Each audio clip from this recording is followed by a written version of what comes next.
Almighty God, who in thy infinite wisdom and providential goodness has appointed the offices of rulers and councils for the welfare of society and the just government of man, we beseech thee to behold with thy abundant favor us thy servants, whom thou hast been pleased to call to the performance of such important trusts in the Commonwealth of Dominica.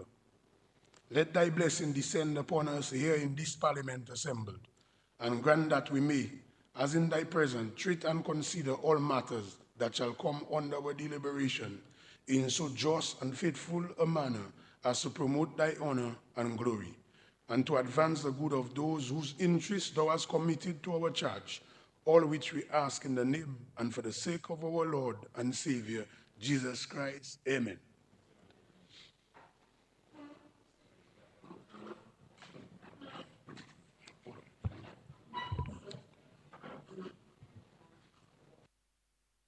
Yes, Honorable Pemberton, I recognize you, but hold 1 second. You can take your seat, just a short announcement.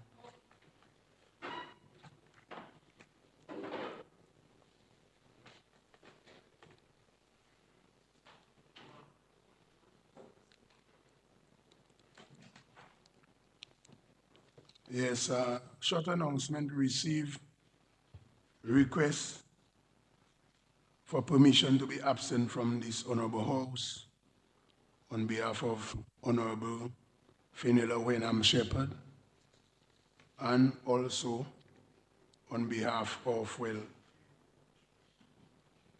Honorable Laville.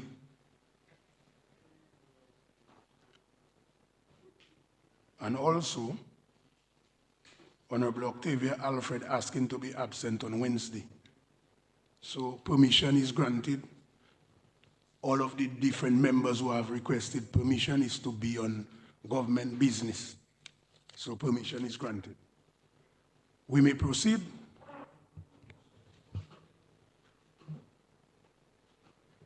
Thank you, Mr. Speaker. I rise to make my contribution to the 2024-2025 budget debate. But before I do so, permit me to say pleasant greetings to my esteemed colleagues in this honorable house, my constituents, and the general public who are listening and viewing, Mr. Speaker. And especially my loving and supporting husband and family. Mr. Speaker, Honorable Dr. Vince Henderson, my senior, did an excellent presentation yesterday giving the global context. But I'd just like to add a little, Mr. Speaker. Outside the boundaries of this beautiful country, the world seems perched on the precipice of a great unknown. Across the globe, war, strife, and extreme climatic events have taken a front seat. Statistics tell us that 1 in 6 people across the world, as I speak, are experiencing some form of violence and conflict. Mr. Speaker, these are uncertain times. We don't have to look far to see examples. Our brothers and sisters in Haiti have lost access to basic amenities like healthcare, education, and sanitation, and live in a state of instability. And Mr. Speaker, please grant me permission to refer to my notes. Permission granted. Sudan has seen millions displaced due to ongoing conflict. So we all know why a certain political leader is now a visitor to Dominica. He's busy in Sudan. While the war in Ukraine is costing the lives of many young men. In international trade, pirates force cargo ships to divert their shipping routes in the Suez Canal, and a drought in the Panama Canal means that fewer ships can go through. That leads to an increase in transit times, an increase in fuel costs, meaning an increase in the cost of goods for all of us.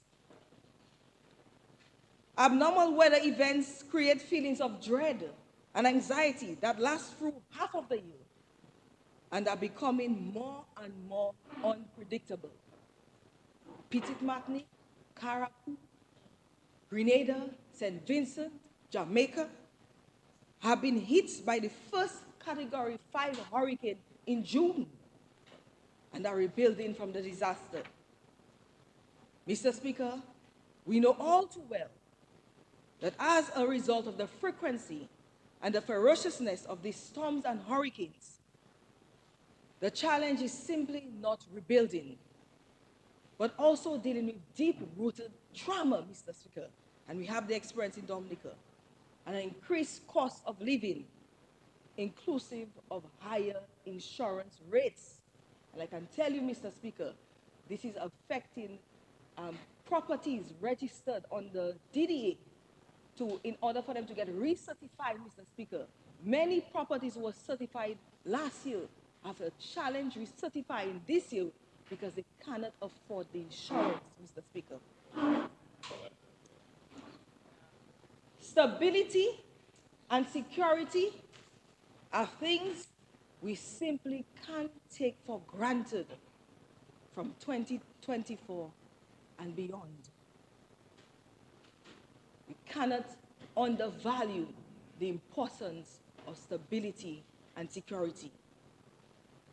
But Mr. Speaker, here in Dominica, thanks to the sturdy and visionary leadership of Dr. Roosevelt Skerrit and this government, we are standing strong. And Mr. Speaker, we are on a continuous journey to rebuild a dynamic economy.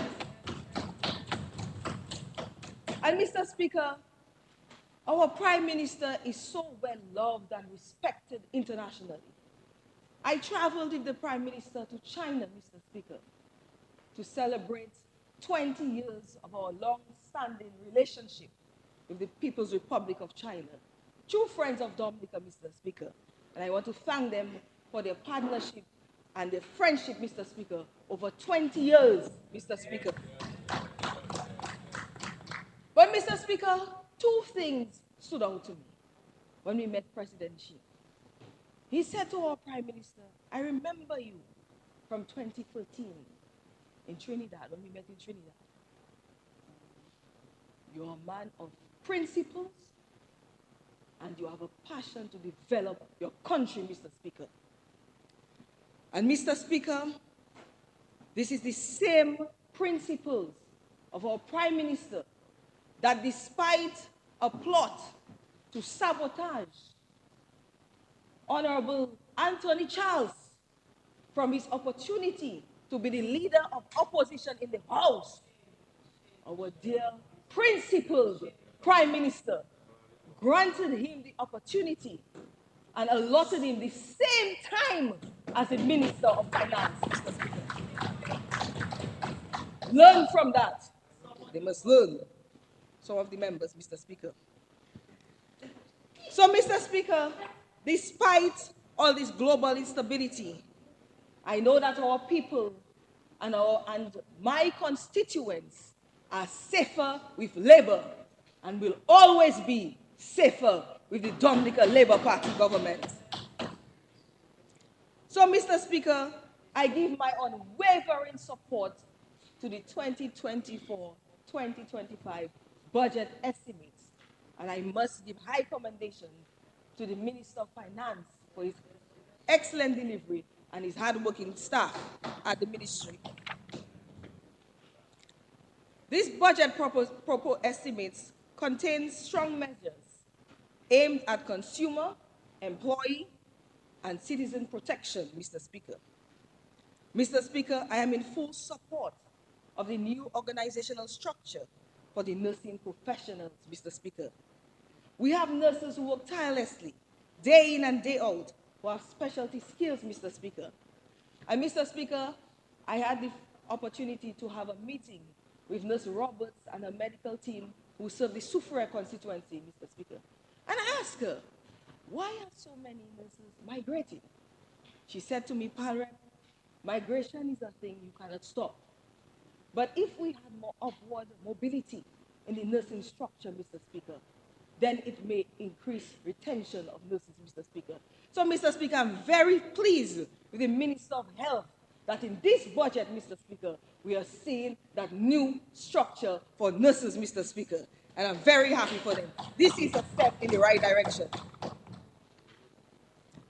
Mr. Speaker, I fully endorse the government's bold measures to tackle the high incidence of non-communicable diseases in our country.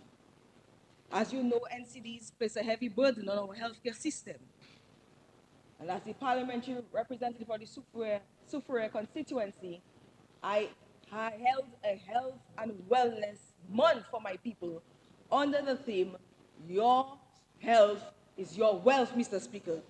And that was the focus of it, Mr. Speaker, to encourage our people to make healthier choices, eat healthier foods, Mr. Speaker, exercise, Mr. Speaker.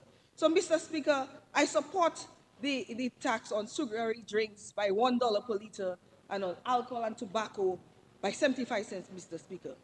We have to encourage our people to go back to backyard gardening, Mr. Speaker. And right now, Mr. Speaker, we have so many mangoes, Mr. Speaker. My mother-in-law doesn't know what to do with mangoes, Mr. Speaker. So much on hand. So let's make some mango juice, Mr. Speaker.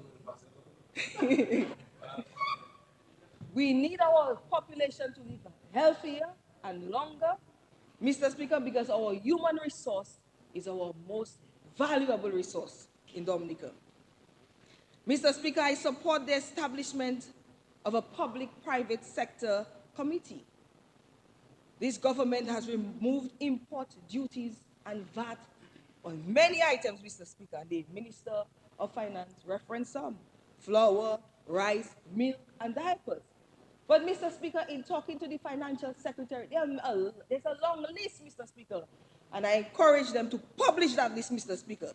So we have to ensure that after this government has forgone this revenue, that our citizens receive the savings, Mr. Speaker.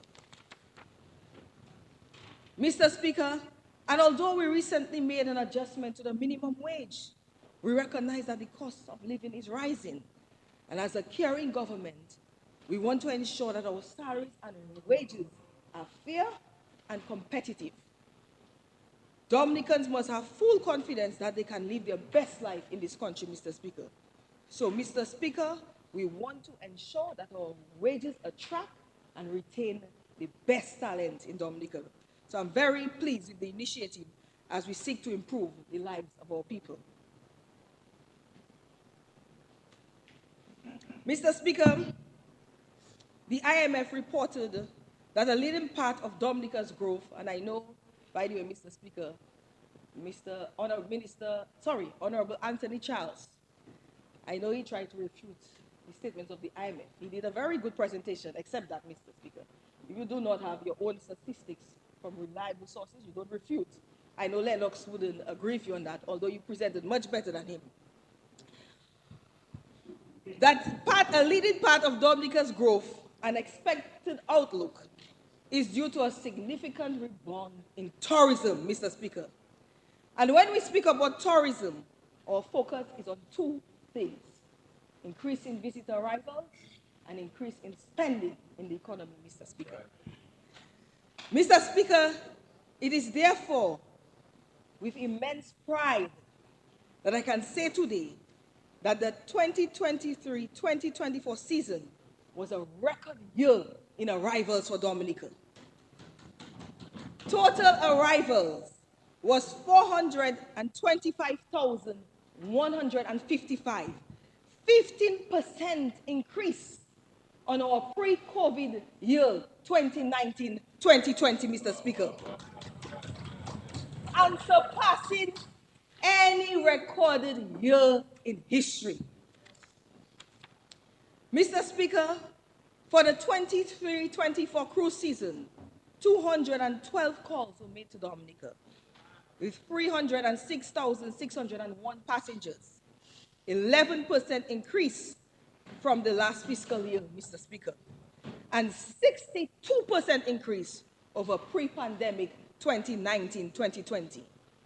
Mr. Speaker, out of the 236,000 people who disembarked, 130,000 of them went on organized tours, which means our taxi operators, vendors, and other tourism stakeholders were smiling during the last few seasons, Mr. Speaker. Mr. Speaker, in the words of one of the taxi operators from Scott said, Langsal himself, Laibor, Dibor, Mr. Speaker.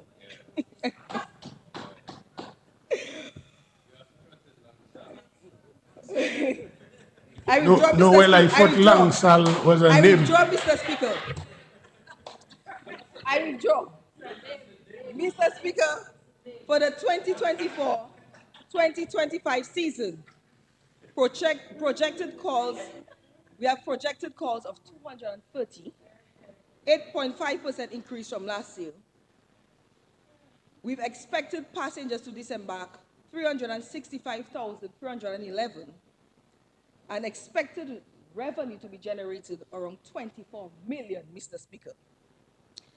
Mr. Speaker, just imagine the growth and transformation that will take place in our economy when we build our cruise terminal, Mr. Speaker. With shopping space, we'll be able to accommodate about 5 vessels at the same time, Mr. Speaker. We'll have duty-free shopping. We'll have an area for vendors.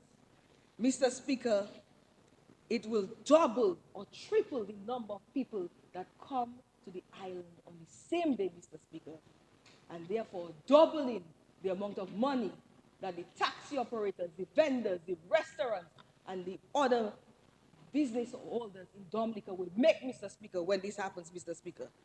So, Mr. Speaker, you see where I'm heading? And, Mr. Speaker, I don't know when you're driving, you saw the beautiful ship there, the Disney Fantasy, Mr. Speaker. It's going to be a great day for our taxi operators, store operators, vendors in Dominica today. Yes. Today, total stayover arrivals, Mr. Speaker, for the year 2023-2024 increased by 13% over the last fiscal year. Highest arrivals in October, 10,105 people, and February, 8,973 people, Mr. Speaker, an 11% increase.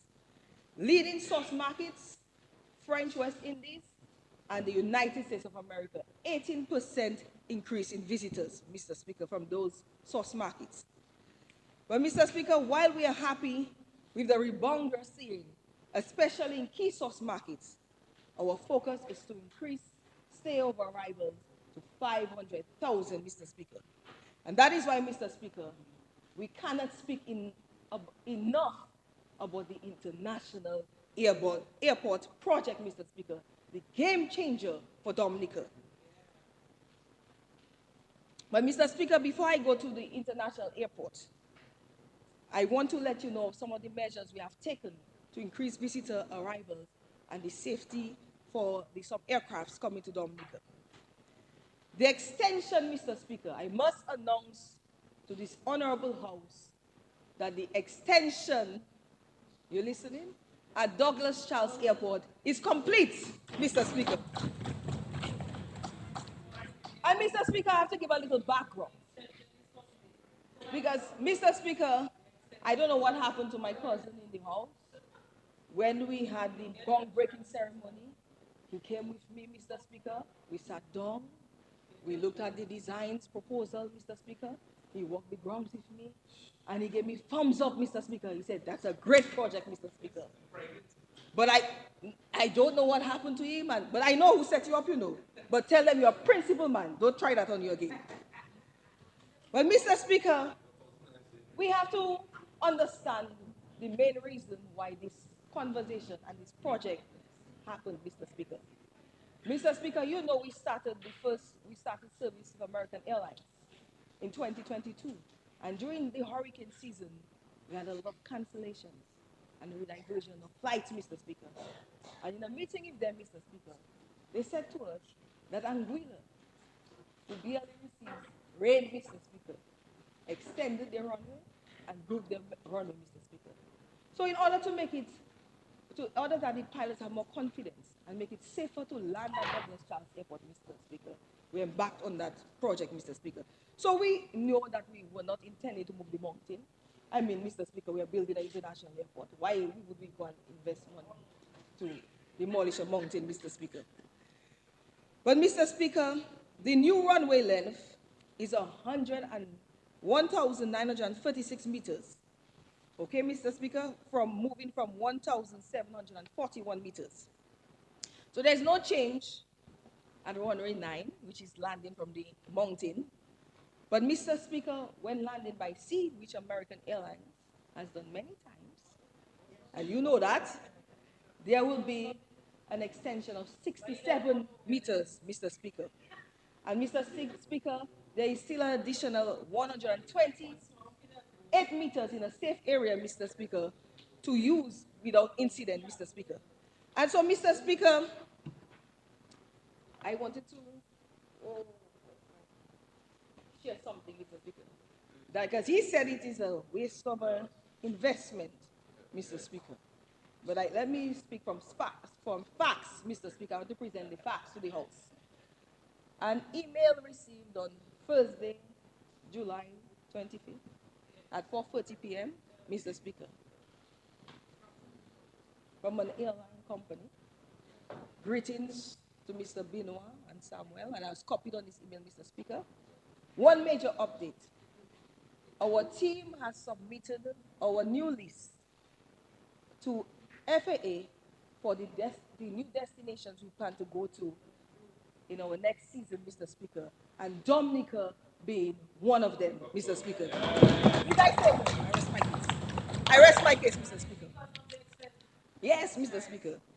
And, Mr. Speaker, because of the anticipated increase in visitors, we are going to expand the departure lounge at the Douglas Charles Airport and put air condition in the check-in area, Mr. Speaker. It's very hot in that space, Mr. Speaker.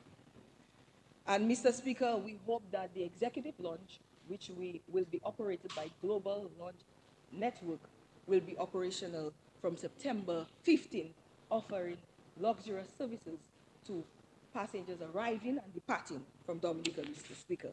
So if you hold your priority pass, or if you want to benefit from those services, Mr. Speaker, you can go to their website and purchase your pass to use the executive lounge. Mr. Speaker, 55% of our visitors come to Dominica via ferry. That is why I am so pleased with the announcement of the new ferry terminal, which will be built alongside the cruise terminal, Mr. Speaker. And, Mr. Speaker, as I'm on my feet, I want to express the zeal, Mr. Speaker, for the new ferry, the Ruby Express, which and my Honorable Greta Roberts represented us very well in Guadeloupe, over 425 passengers. And, Mr. Speaker, they did a test run yesterday, so we expect that new vessel to be operational very soon, Mr. Speaker, and it will have a business class cabin, Mr. Speaker. So things are improving with ferry service to Dominica. So, Mr. Speaker, as I mentioned, the most important project that is really going to be a game changer for Dominica is the International Airport project, Mr. Speaker. And work is progressing nicely, Mr. Speaker, on the project. We are ahead of schedule, so I'm very excited. I just pray, Mr. Speaker, that God will continue to spare us during the hurricane season so we can continue our work, because I cannot wait for 2027 when this airport is open, Mr. Speaker. Because, Mr. Speaker, people like to compare us with Antigua and St. Kitts and St. Lucia, but they have one competitive advantage over us: an international airport. Every visitor that comes to Dominica will say to you, Dominica is the most beautiful country in the world. But to access it can be challenging, Mr. Speaker, and costly at times. So that is going to change things for us, Mr. Speaker. We'll get direct flights from more direct flights from the United States. We'll get from Canada, Europe, Africa, London, Mr. Speaker. And, Mr. Speaker, don't talk about trade.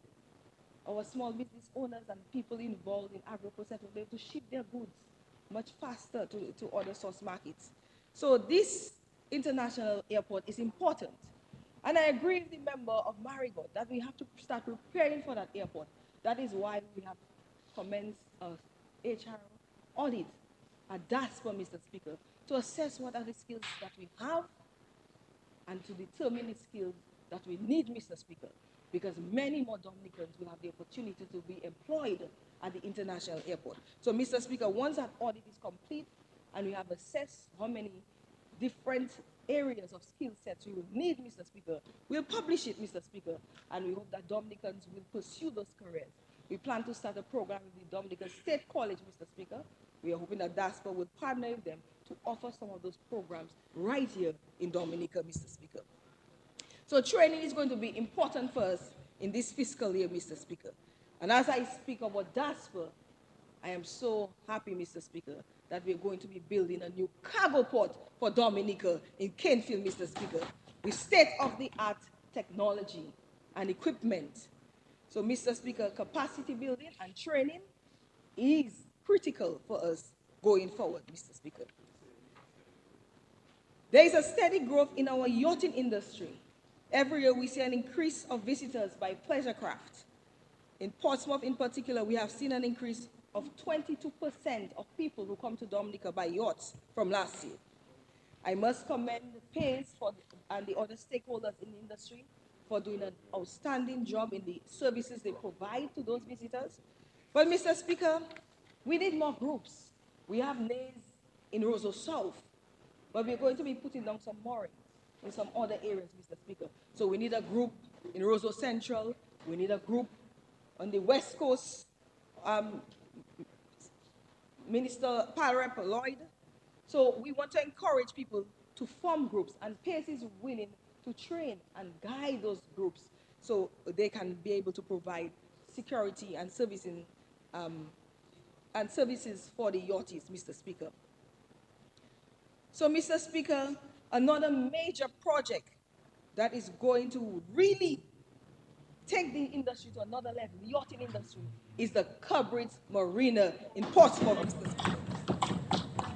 And I know those parents are excited about this project and the jobs that it will create under construction and right after construction, Mr. Speaker. Mr. Just imagine how beautiful the North is going to look when you walk on that marina, restaurants, shopping.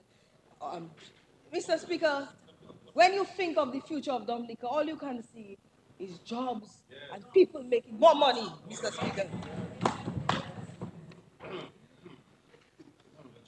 So, Mr. Speaker, with this anticipated influx of visitors due to the improved access to our destination, we must increase room capacity. More eco-friendly, quality accommodations will play a crucial role in securing Dominica's position as a world-class tourism destination. Mr. Speaker, I want to commend our hoteliers who have invested in the industry, continuously improving the guest experience, and are receiving accolades from around the world, demonstrating their tireless work. And Mr. Speaker, I want to recognize Jungle Bay, Culebra Ridge, and Secret Bay, Mr. Speaker, who continue to make us proud. Insider Monkeys listed Culebra Ridge and Secret Bay in their 21 best luxury resorts in the Caribbean for adults, Mr. Speaker. I must speak to the vision of the Prime Minister, who has directed the use of the CBI funds, Mr. Speaker, to construct these luxurious hotels that we expect to open by 2025. Sanctuary Eco Resort, Anishi Marriott, Tranquility Beach Resort by Hilton, and Ocean Edge, Mr. Speaker. But, Mr. Speaker, these resorts will only add 342 rooms. So there is still space for the private sector to invest in the accommodation sector, Mr. Speaker.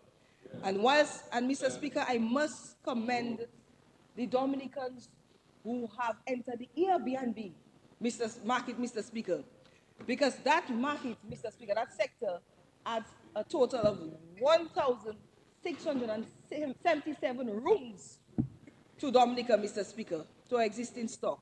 But we want more owners to invest in Airbnb rooms, Mr. Speaker. And therefore, right after this budget, we plan to have a consultation with Airbnb owners, Mr. Speaker, so we can discuss a concessionary package for them so they can be better prepared and equipped to serve their guests, Mr. Speaker. Mr. Speaker, another key focus for us is product development, improving the guest experience at our attractions and sites, and strengthening tourism standards. That is why we are making a 1.7 million investment in Champagne Beach, Mr. Speaker, with grant funding from the Caribbean Development Fund. Mr. Speaker, Champagne is a major attraction in Point Michel, and we all know about how long Champagne have existed, and that is a top attraction in Dominica. But Mr. Speaker, when tourists visit there, they complain about not having changing rooms. We do not have toilet facilities there. We have to invest and pay to put portable toilets there, but that's not the best way. You want to do things in Dominica. We have to move things to a higher standard, Mr. Speaker. And Mr. Speaker, they express a desire to spend more money at Champagne. People want to spend money. They have money. They want the opportunity to spend. So that is why, Mr. Speaker, we are building this top-class facility at Champagne Beach Resort, so people can be comfortable when they come to Champagne Beach, Mr. Speaker. And Mr. Speaker, we have factored in all the environmental concerns and the biodiversity in that area, Mr. Speaker. And I really want to commend Mr. Burgess Stout, the architect from New Vision, who did this design for us, Mr. Speaker, for free, Mr. Speaker. We didn't pay him $1 for those designs, Mr. Speaker. His contribution to nation building. Across the world, Mr. Speaker, countries have attractions that bring people from wide and far to their shores. We are about to have another one of our very own, Mr. Speaker. Mr. Speaker, work is progressing nicely on the longest detachable cable car in the world, which employs over 200 Dominicans, Honorable Charles, and at very nice rates. The compensation there is hefty. People love to work there, Mr. Speaker. Mr. Speaker, 2 tower foundations have been installed, and work is ongoing on 15 towers, Mr. Speaker. And this project is still expected to be completed by 2025. On other sites, Mr. Speaker, we spent about $675,000 in the last fiscal year for maintenance to improve facilities, including water, to bring light to Titi Gorge, and we expect to spend an additional $1.9 million in this fiscal year for site maintenance and to begin the design, because we want to improve Monbruce, Mr. Speaker. We are the site visiting the parliamentary representative, and we are thinking of some exciting things in Monbruce, including of a zip line, Mr. Speaker. And Trafalgar Falls, as the PAREP stated, Mr. Speaker.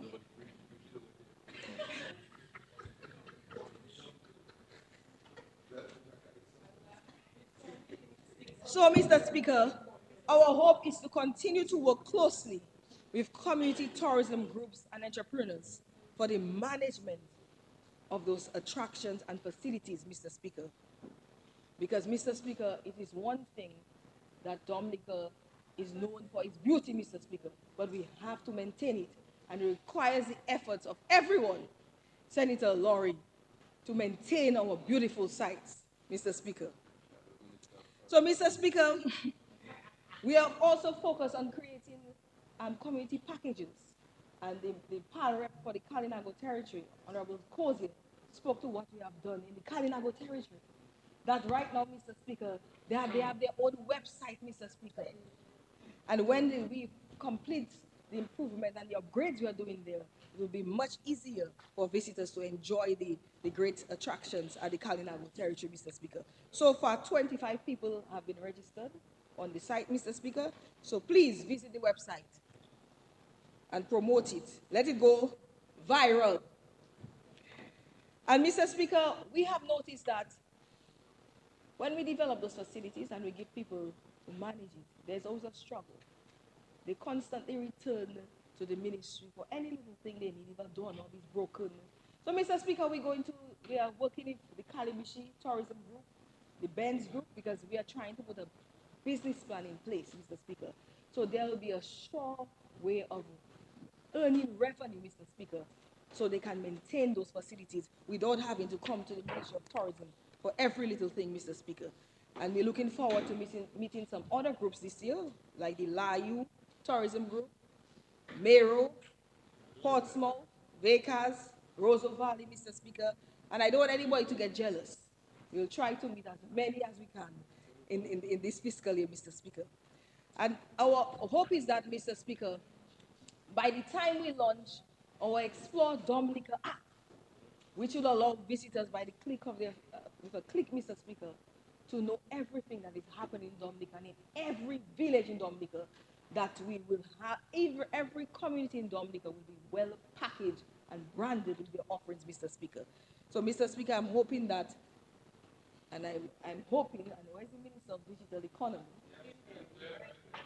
that we can launch our Explore Dominica app very soon, Mr. Speaker. One of the things we are also doing is reviewing our site passes, Mr. Speaker. We have recognized, Mr. Speaker, that our rating in Dominica, especially at our premium sites, are a bit low, Mr. Speaker. And in the efforts for sustainability, Mr. Speaker, we are going to review, the Honorable Kozia Fedrick and I are reviewing the rates at our sites, Mr. Speaker. Mr. Speaker, we don't have an announcement to make now, but the public will be informed. We are doing consultations with stakeholders, the tour operators, and taxi operators will be impacted. But, Mr. Speaker, I think that we can make more money from our sites in Dominica, and we will do so, Mr. Speaker, so we can sustain them, because it's very costly to maintain them, Mr. Speaker, and we have to continuously make improvements. Mr. Speaker, Mark Elwood of Afar Media, a highly respected travel publication, listed Dominica as the #1 place in the world to travel in October, Mr. Speaker. And why is that, Mr. Speaker? Because of the World Creole Music Festival. He cites that as one of the reasons to come here in October, and recommends to his readers that they stay at the beautiful Fort Young Hotel and get some lionfish at Keeping It Real up in the north, and baskets from the Kalinago territory, Mr. Speaker. #1, Mr. Speaker, and Dominica is the only island to be mentioned by him twice in a row, Mr. Speaker. 2022, 2023, 2022, and now, Mr. Speaker. Tukari, Keeping It Real in Tukari. And Dominica was mentioned, Mr. Speaker, among countries like Morocco, Malta, Portugal, Greece, New Orleans, Mr. Speaker. Imagine that. So, Mr. Speaker, the effect of our World Creole Music Festival cannot be understated, and every year we receive more attention. This year, we have been nominated for Caribbean Music Awards, Mr. Speaker, and we have been rated the 3rd best festival in the region, Mr. Speaker.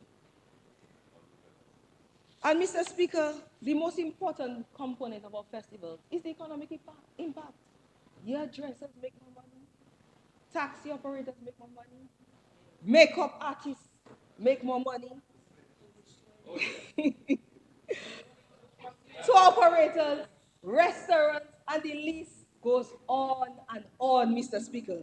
That is why I am happy that we had a very successful Bike Fest in Dominica, Mr. Speaker. And, Mr. Speaker, these festivals as a way of embracing our local partners, Mr. Speaker, who have great ideas, but want to partner with DFC, Mr. Speaker. And we will be doing more of that, Mr. Speaker, this fiscal year. So I want to say hats off to Denzel, Dagger, and Timmy for their innovation and their hard work to collaborate with the DFC to put on Bike Fest, Mr. Speaker. And we look forward to partnering with Asa Banton for Breakfast Fest, Mr. Speaker. I see my colleague ready in pink to go to Breakfast Fest, Mr. Speaker. She's well dressed, ready. She's repping. And Mr. Speaker, DFC is already speaking to the Water Sports Association to revive Dive Fest, Mr. Speaker. And the Free Diving Association, we have two in Sufre. We're working on bringing in the international free diving world competitions to Dominica, Mr. Speaker. So my honorable Charles is right. You're thinking in the right direction. We have recognized the potential of our festivals, and we believe that it's time that the DFC is independent and so they can manage and operate better and have stronger partnerships with the private sector to run those festivals and make some money for the country. But most importantly, not profit, but create significant and much needed economic impact, Mr. Speaker. But, Mr. Speaker, we can improve access, increase accommodation, develop all our products, but we still need human resources to drive all this growth. Dominica is well known for having warm, friendly, and hospitable people, but it is important that they are also trained and certified. Last fiscal year, Discover Dominica Authority trained 140 individuals. Tour guides, 34, vendors, 28, you taxi drivers, 61, lifeguards, 8, year braiders, 9. But Mr. Speaker, in talking to Mr. Kelly, known as Ghost Williams, we need about 300 tour guides in the industry, Mr. Speaker. So we are hoping to work with the Dominica State College, who offers the course for tour guide training, to see how we can make it more affordable so we can reach our targets of 300 tour guides for the next cruise season, Mr. Speaker. A link will be posted soon for people to register. Mr. Speaker, also there are two other exciting initiatives. The Culinary Arts Institute at the Dominica State College, which will help take our culinary skills to the next level. We have many people who naturally love cooking and are naturally talented, Mr. Speaker. Some have done some courses, but we want to get them certified to international standards, Mr. Speaker.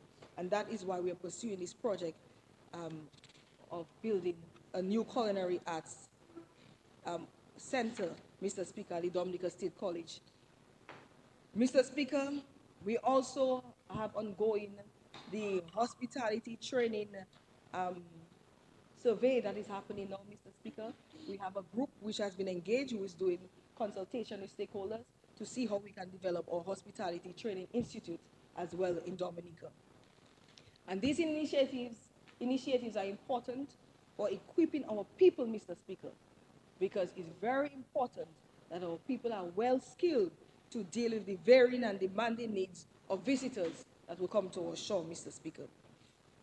So, Mr. Speaker, because of the hard work, and I must stop to commend Discover Dominica Authority, DASPA, the PS of the Ministry of Tourism and staff, tourism stakeholders, marketing agents, and all Dominicans who promote the best island in the world. Tourism is everybody's business. As a result of our efforts, Mr. Speaker, Dominica has become a highly demanded tourism destination with accolades and highlights from all over the world. This last fiscal year, we have received over 25 accolades from highly reputable publications. The Minister of Finance stated that we're in the top 5 of the best 25 destinations in travel and leisure. But what I must say, Mr. Speaker, what I must add, is that we're not just in the top 25, Mr. Speaker. We are the only island in the Caribbean to receive to be the best island in the Caribbean, Bahamas, and Bermuda in travel and leisure for 3 times in a row, Mr. Speaker. 2022, 2023, and 2024, Mr. Speaker. Repeat, only Dominica, Mr. Speaker. So, Mr. Speaker, we have been mentioned in Reader's Digest 20 best honeymoon destinations. BBC's 10 sustainable travel destinations to visit in 2024, New York Times 52 greatest places to travel in 2024, and Cordina's Travelers 16 best island vacations in the world, Mr. Speaker. So we are happy about our accolades. These have brought us more attention, Mr. Speaker. It is our intention to increase our marketing efforts even further in the USA, French West Indies, and other major source markets, where we've noticed great interest in our country. It is a very competitive industry, Mr. Speaker, so I cannot share our strategies in the House, Mr. Speaker. Very competitive. But key investments this fiscal year includes a new website for Discover Dominic Authority. The one we have, Mr. Speaker, is outdated. E-services, seamless automated entry at our ports, Mr. Speaker. So when you enter, you'll just be able to put your passport, it will be screened, and you'll just be able to enter, Mr. Speaker. But I will share more of that with the public once you're ready, Mr. Speaker, with that project. Virtual tours and special training for tour and accommodation operators on effective packaging and pricing. As I mentioned, Mr. Speaker, it is a very competitive industry. People sometimes look at their dollar and where they can go. So you hear people saying they're going to Jamaica because it's more affordable. They get all-inclusive packages, Mr. Speaker. So we're bringing a consultant to Dominica to speak to our taxi, tour, and accommodation owners, Mr. Speaker, so they can package and price better, Mr. Speaker. There is no reason why accommodation holders cannot connect or link with a tour operator and a taxi operator to give out inclusive price, Mr. Speaker. And even partner with airlines, Mr. Speaker. And once we have our international airport, Mr. Speaker, that partnership will be even stronger because we'll have more airlines which our accommodation owners will be able to partner with, Mr. Speaker, because that makes a difference at times for the average traveler, the price of the destination. So we're hoping that this training will help them to better market their products and to better package their products, Mr. Speaker. So, Mr. Speaker, we have strong female leadership at Discover Dominic Authority, including our new CEO, Ms. Marva Williams, Mr. Speaker. So I am confident that Dominica shall remain a leading tourism destination in the world. So, Mr. Speaker, I now turn my focus to my kind, loving, and loyal constituents of Point Michel, Gallio, Soufriere, and Scotset, Mr. Speaker. 15 more minutes. I'm fine. Who have elected me to serve them and have been very understanding of my national duties, Mr. Speaker. They're very understanding people and very dear to my heart. Mr. Speaker, when we had Hurricane Beryl in June, it reminded my people of how important the Dominica Labour Party is to them, Mr. Speaker. Because, Mr. Speaker, if we did not have that sea defense wall in Soufriere, we would not have a road, Mr. Speaker. I'm telling you, Mr. Speaker. But, Mr. Speaker, housing remains one of our greatest needs. And I'm very happy that the Minister of Housing, thank you for your hard work, will soon be handing me first my 22 keys to my homes in Scotland, 14 homes and 8 apartments, Mr. Speaker, because I have a situation where I have a lot of single senior men in Scotland, so we had to build 8 apartments. And then thereafter, she'll be handing me my keys to Point Michel, Mr. Speaker, where we have built 16 homes. And I'm very happy, Mr. Speaker, for the families that will receive those keys, because I know times have been difficult with them. Some people lost their homes after Hurricane Maria, Mr. Speaker. Even when Beryl passed, a few people's homes got damaged in Scotland, Mr. Speaker. And Mr. Speaker, some people are homeless. They will never have the ability to own a home. Some of the seniors I speak about are over 60 years, and they sleep they do not sleep in the best conditions, Mr. Speaker. So I'm happy that very soon I will be able to hand over keys in Scots said, Mr. Speaker. Another key area of focus in my constituency is sports, Mr. Speaker. I know colleagues like to boast about sports in their constituency, especially the panel from Roseau South. But in my constituency, we play all types of sports. Cricket, rounders, football, volleyball. You just name the sport and you have it in the super constituency. Our playing fields are always active, Mr. Speaker. And that is why I'm very happy. And I want to thank the Minister of Sports, Mr. Oscar George, for lighting the playing field in Brooklyn, Mr. Speaker, which will serve the people of Gallia, Supre, and Scottshead, Mr. Speaker. And I received word from the contractors that the lights are ready on the playing field, Mr. Speaker.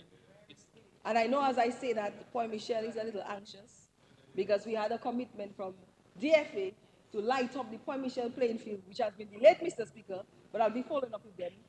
But I met with my 2 football groups in Point Michelle, so about 80 to 100 men. And yes, we had a meeting. As the only female, then Mr. Speaker, I was like, but these are my boys. And they told me the most important thing first now is to rehabilitate the Point Michelle playing field because we built a wall and we have some work to do and to level the playing field. And then we will proceed with the lighting of the Point Michelle playing field, Mr. Speaker. And then we will light the courts in Point Michelle, Mr. Speaker. We have a multi-purpose court. And other projects that will take place in the constituency, we have a lot, Mr. Speaker. We have to be thankful. During these challenging times, Mr. Speaker, we are still delivering on projects that we promised the people of the Suffolk constituency. The Minister of Agriculture has assured me that soon that a bid will go out for the designs of the slipway in Scottshead. I know the Fisher folks are listening and anticipate this project. And hopefully, Mr. Speaker, I asked him if he could squeeze in the locker rooms, the lockers and the toilet facilities there. And he told me he's going to try his best, Mr. Speaker. I know that some of our Fisher folks have been waiting for boats for a very long time, since after Hurricane Maria. We gave them a commitment.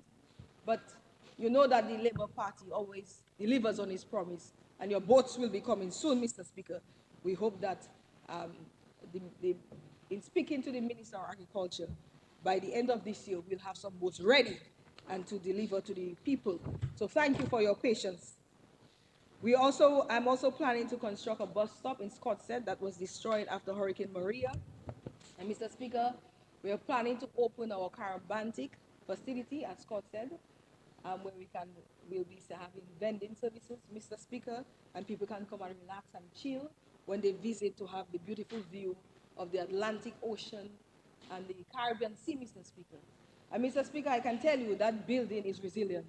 Mr. Speaker, the amount of stones, cool wash, that building took after burial, Mr. Speaker, boy. But P.S., we did a good job. Resilient building, Mr. Speaker. So I want to thank the contractors, Mr. Speaker. We are still progressing on the fishing processing plant. Minister Roberts have told me we're going to tackle it in 2 phases. We're going to have a business plan developed and training for the people who will be working at the facility. And hopefully by next year, we will start construction of the business processing plant in Scottshead. When I became parliamentary representative for the Suffolk constituency, there were 2 major projects which were dear to the heart of people in Suffolk. They told me, 1, a jetty in case of disasters, because we have the volcanic activity, they need a place to escape, Mr. Speaker. That's the primary reason for safety, they wanted the jetty. That has been delivered, Mr. Speaker. And the second project is the alum stream, Mr. Speaker, because we have a lot of wastewater going in the stream. And in order to protect our marine ecosystem, Mr. Speaker, we have to correct this. And so I'm very pleased that work will start this year, Mr. Speaker, on the alum stream project, Mr. Speaker, which will resolve the issue of wastewater going into the ocean, Mr. Speaker. Mr. Speaker, under the Ministry of Environment, so I want to thank Honorable Frederick again.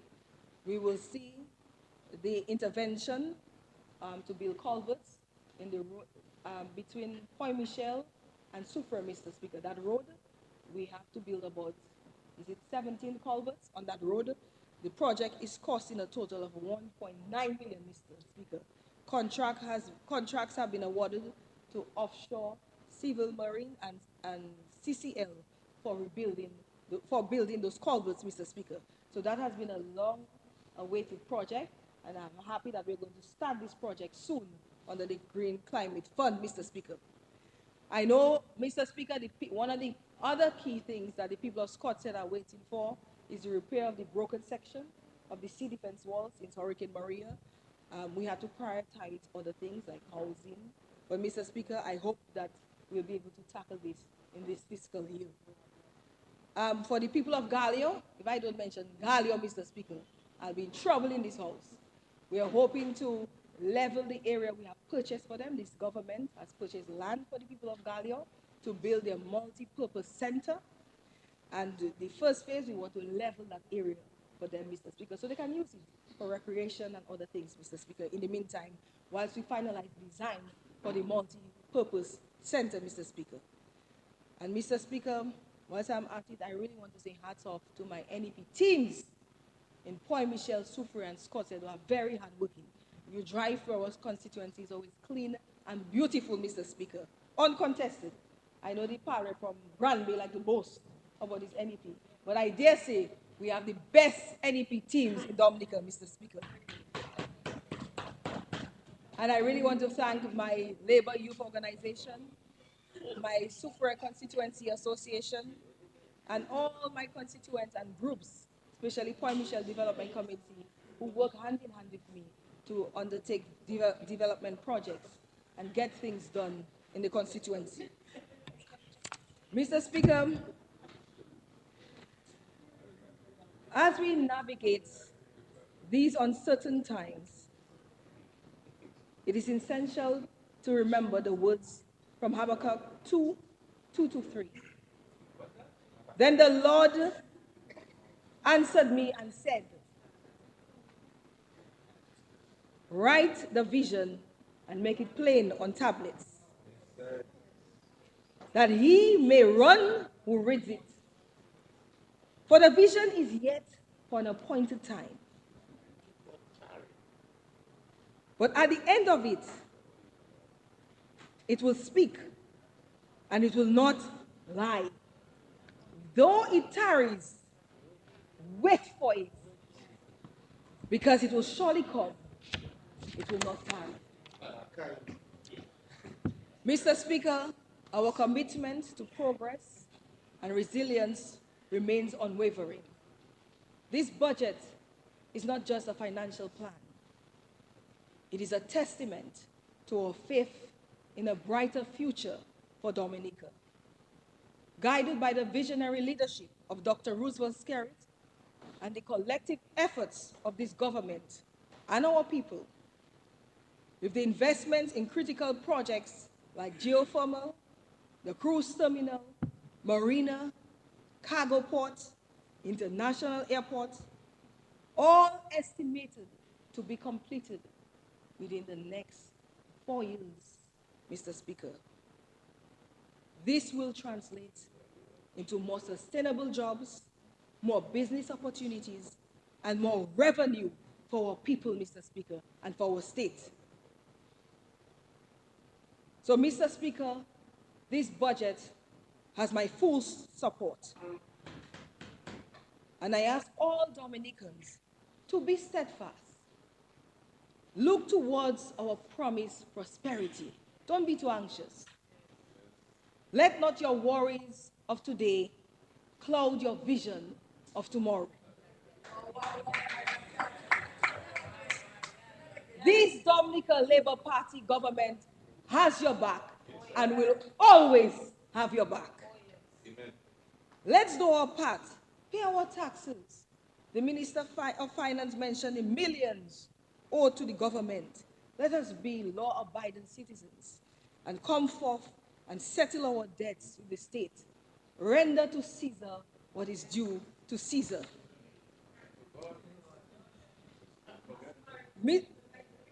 Mr. Speaker, I want to thank my hardworking team, especially my hardworking PS, the staff at the ministry, DDA, DASPA, the CEO of the airport company, consultants, stakeholders, and Dominicans for their support. Development partners, countries like China, Cuba, Venezuela, MMCE, World Bank, CDF, range developers, private developers, there is confidence in Dominica, Mr. Speaker. Let us move forward with faith and determination, knowing that the vision of dynamic Dominica awaits an appointed time. Let us wait for it, because by the grace of God, it will surely come. Thank you, Mr. Speaker.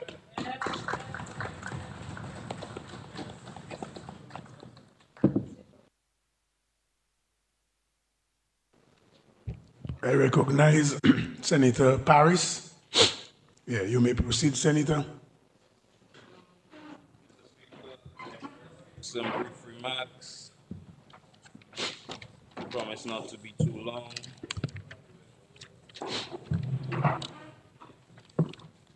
Brief remarks on the budget estimates before the House. Mr. Speaker, I want to talk about the process for a little bit. With your indulgence, Mr. Speaker, are we supposed to be using this book, this schedule of estimates here? We're supposed to be using this. This is what we're approving, right? I think the process is for us to come here, be involved in a process where we're expecting our leaders to tell the citizens of Dominica and the people who are expected to visit here and come and work and so, what the plans are for the upcoming fiscal year. Mr. Speaker, with your indulgence, permission to refer to my notes from time to time. Your permission granted. Thank you, Mr. Speaker. We're expecting to hear things, activities, plans, projects, strategies that's going to propel our economy forward. Plans that are going to be backed by financial allocations that we're expected to approve. And Mr. Speaker, why I'm taking the time to go through this is because I want to remind the listening public that even if it sounds like it, it's not supposed to be a campaign. It's not supposed to be a political campaign. I know it sounds like it, but be patient. It's really not a political campaign because, Mr. Speaker, I sit here and I hear a number of the members, ministers and senators talking about a lot of things that are not provided for in the schedule of estimates. They're not provided for. I come in. Mr. Speaker, it seems to be there's a struggle to do any kind of transparent performance review of what happened with the budgetary allocations from the last fiscal period. What did they do with it? What were some of the challenges? What happened? Mr. Speaker, I listened to the Minister of State in the Ministry of Culture, Youth and Sports and Community Development saying plenty things. And Mr. Speaker, it was very, very strange to me because he didn't take the time to mention that in that public sector investment program, in the schedule that he had, 21 items. Out of 21, 19 of them had zero spending. Nothing. $25 million allocated to that ministry for youth, culture, and community development. Only $929,000 spent. 4%. Sit there and talk for more than an hour and had nothing to say about it. Mr. Speaker, it is an offense to the people of Dominica, particularly the young people. Because how can you have nothing to say about that? There may have been challenges, but say that. Why are they not giving any kind of transparent performance review so that the people of Dominica can build trust in their ministers? Maybe someone will take up the challenge, Mr. Speaker. Mr. Speaker, under the recurrent expenditure, there are lots to talk about here, but we expect the public service to continue to run. We expect salaries to be paid and emoluments and pensions and the general operations of the public service. Mr. Speaker, we expect the teachers to go back to work, and we expect them to be paid, whether they're paid on time or not. We expect the public, we expect the police, the nurses, and the administrative staff across all the ministries to show up for work, whether they benefit from many of the increases or not. They will show up, Mr. Speaker. Dominica have good people. Mr. Speaker, we expect that the people who no longer able to work and have retired from the public service, we expect them to get paid lawfully without having to beg on their knees for it. Mr. Speaker, under the Public Sector Investment Program, according to the Minister of Finance, the growth in Dominica is expected to have, we're expected to have, will be driven by the government's strong public sector investment program. Very good. This is where, Mr. Speaker, we're expecting to see some new activity. A new investment implementation that is expected to create opportunities for national growth, particularly in our productive sectors, agriculture, infrastructural development, education, culture, public works, and the digital economy. So let's look at infrastructure for a little bit. Mr. Speaker, at the international airport, we hear that construction is at a steady pace. As a matter of fact, Mr. Speaker, we're supposed to be ahead of time. So obviously, it wouldn't be far-fetched to expect that you will see increased activity, that you will see us ramping up activity, particularly because we're in the hurricane season, and we can get rain, and that is likely to affect our progress. But, Mr. Speaker, it is quite evident that there's a drastic decline in activity. And why is that, sir? No, I just have eyes. But, Mr. Speaker, we don't deal in speculations in the House, right? So we're going to deal with some facts. Mr. Speaker, I want you to follow me down this road for a little bit. And something that you can, I'm sure that you will be able to appreciate. Mr. Speaker, $600 million of our money spent so far. We're projecting to spend over $1.6 billion. Mr. Speaker, why was it difficult? Why was it so hard in the beginning of this project, or even prior to the beginning, for our administration to create a financial facility at the aid bank or at one of the credit unions, probably spread it around, maybe NBD as well. Create a facility where, let's use truckers for an example. Create a facility and ask the truckers to come up and say, hey guys, we're going to start the airport. $1.6 billion. In a year, we start in the airport. In 6 months, we start in the airport. We're creating a facility at the bank where you will have access to finances, right? To go to China, Europe, the United States, Germany, wherever, and purchase equipment, trucks, providing that they don't already have it. And give them access to an interest-free loan and allow them to bring these equipment down to Dominica duty-free, so that they could meaningfully participate in the construction of the international airport. What was so difficult with that?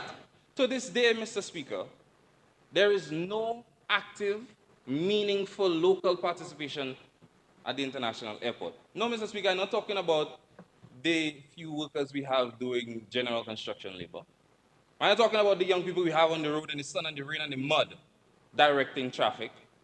And I'm not speaking about the gentlemen and ladies who have had to park their trucks, the trucks that they own, park it and go and drive for somebody else. I'm not talking about that. And Mr. Speaker, I'd like your help to clear up something for me. I heard in a press conference that we had 300 and something employees. Yesterday, I heard that we only have 150. Did we fire 150 of them? They're on vacation. What happened? Who's right? It's confusing, Mr. Speaker. Mr. Speaker, how many of our... And Mr. Speaker, I would go so far, you know.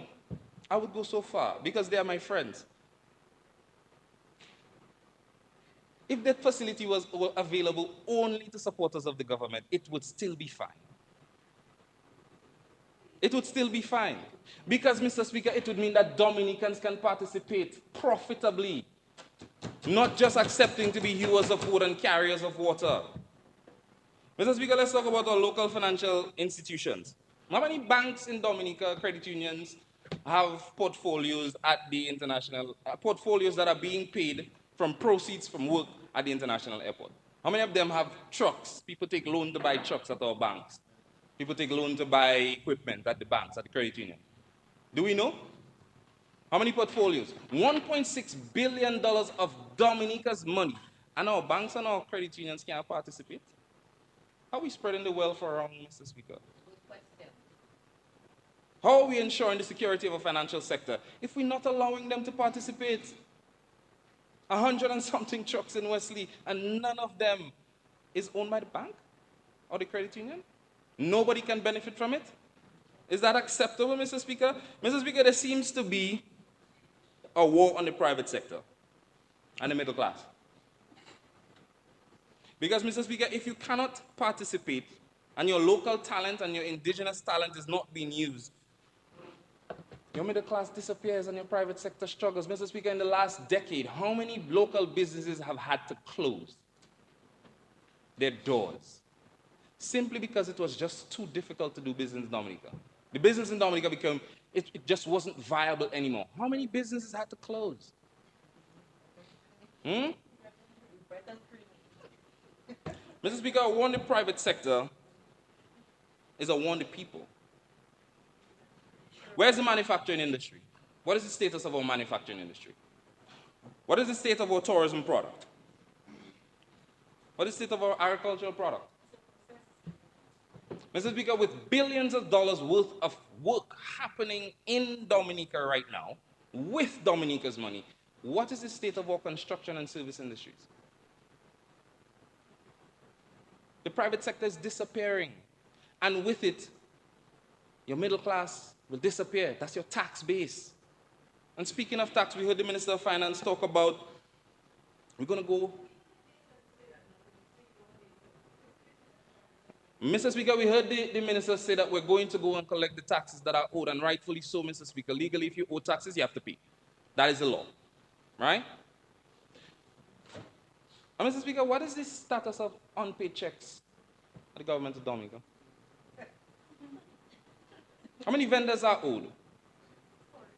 Local suppliers, how many of them are owed? People who have provided services to the government, how many of them are owed now, presently, by the government? Mr. Speaker, you can't pour from an empty cup. So if we're not able to pay these same people that we're going to collect taxes from, how are they going to pay it? How are they going to pay it? Mr. Speaker, last year we spoke about the ECCB's report of Dominica's increasing economy, how buoyant it is. In that same report, it was elaborating on how we had a problem with delinquency and with a problem with tax collection. I submit to you again, it's not because Dominicans are wicked, it's because they don't have it. Dominica has a lot of money, but it is not in the hands of the people. And the Ministry of Education, Mr. Speaker, we have a lot of interesting things happening there, but one I want you to follow me on. And I'm sure you can understand it, Mr. Speaker, because you're a developer now, right? Mr. Speaker, $5 million was budgeted to meet expenses related to the continuation of Dominica Grammar School. An ongoing project that started in 2022. All the geotechnical studies done, all the designs complete. I'm not sure what procurement process was used, but the contract was awarded and the project started. Nevertheless, Mr. Speaker, we are seeing in these schedules, Mr. Speaker, that the $5 million that was allocated last year for an ongoing project, we had unforeseen expenses of 527%.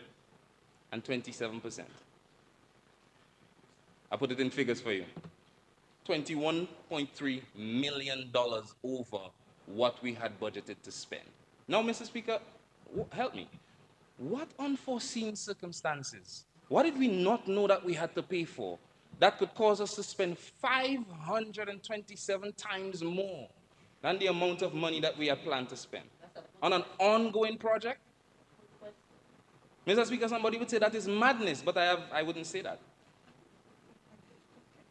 Mr. Speaker, your contractor on your project could tell you that you have to give him, you have a bill of quantities. Mr. Speaker, maybe you have a 10% contingency, so forth, maybe 15 if you have your pockets deep enough. 527% over what you expected to, on an ongoing project? What did we not see that we had to pay for? Mr. Speaker, follow me a little bit. The existing two wings of the grammar school, constructed a few years ago. When the contract came out, this was about over 5.6 million dollars. Let's say under 10.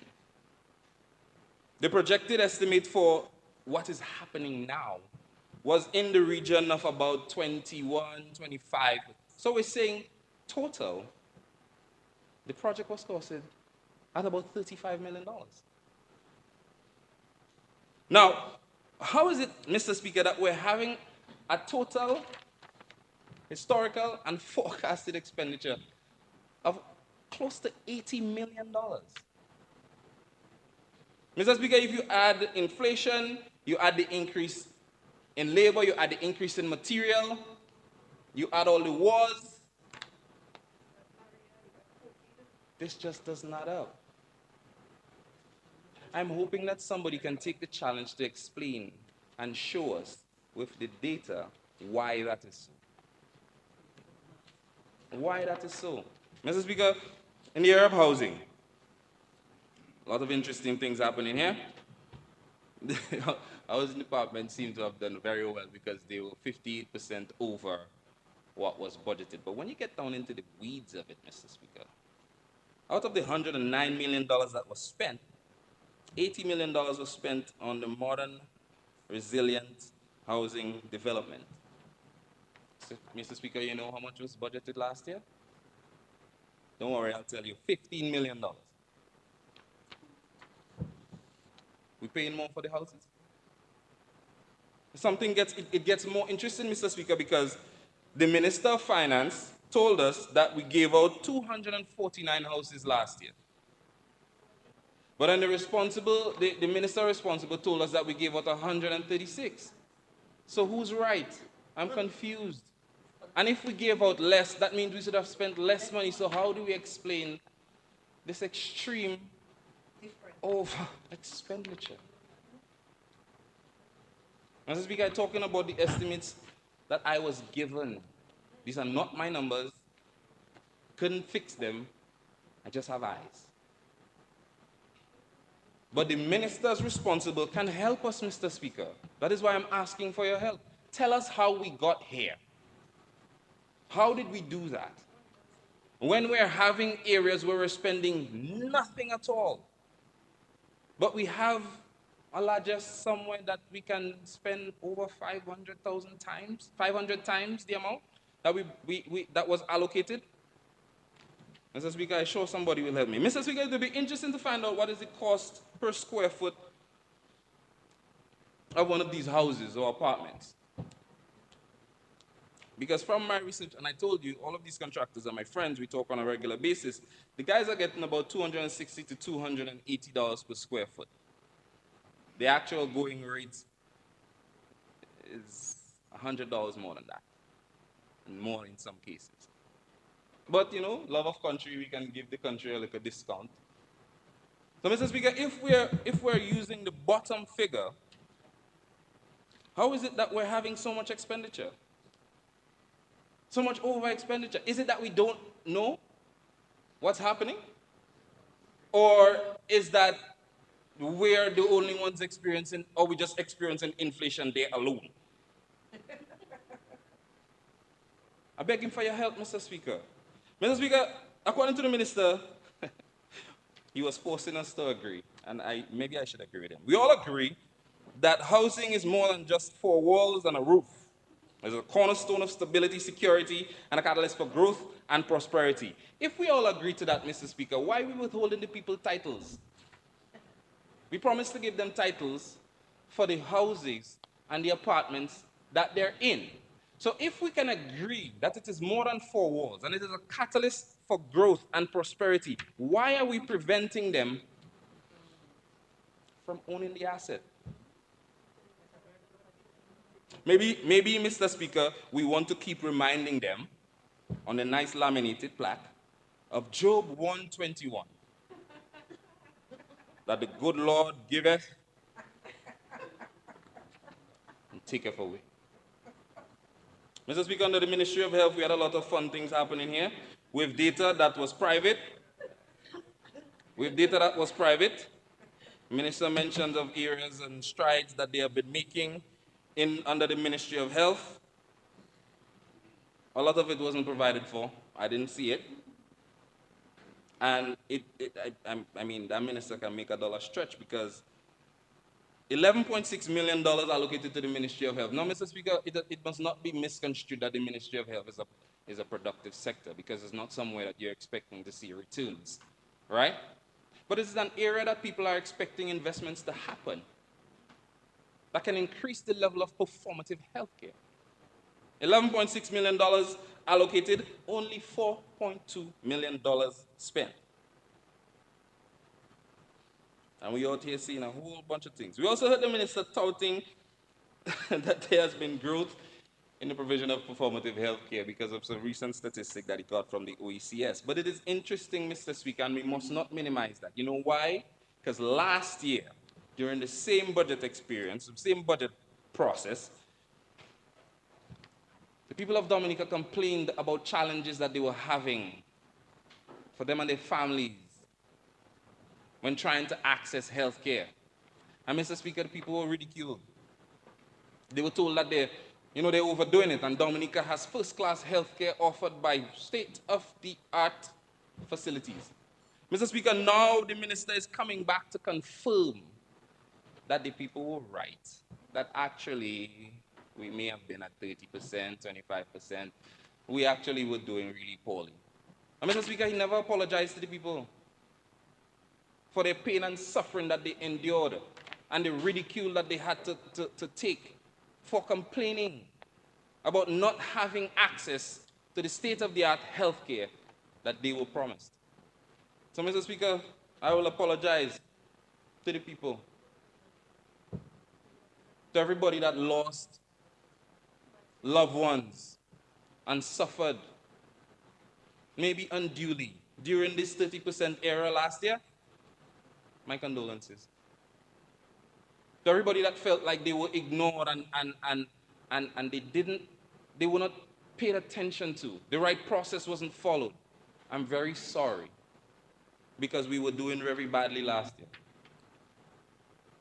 And I hope that God will continue to strengthen you and your families as you continue to recover from whatever incident that you may have had to endure in our healthcare service. Mr. Speaker, I'd also like to send a big thank you to the members of the health fraternity in Dominica.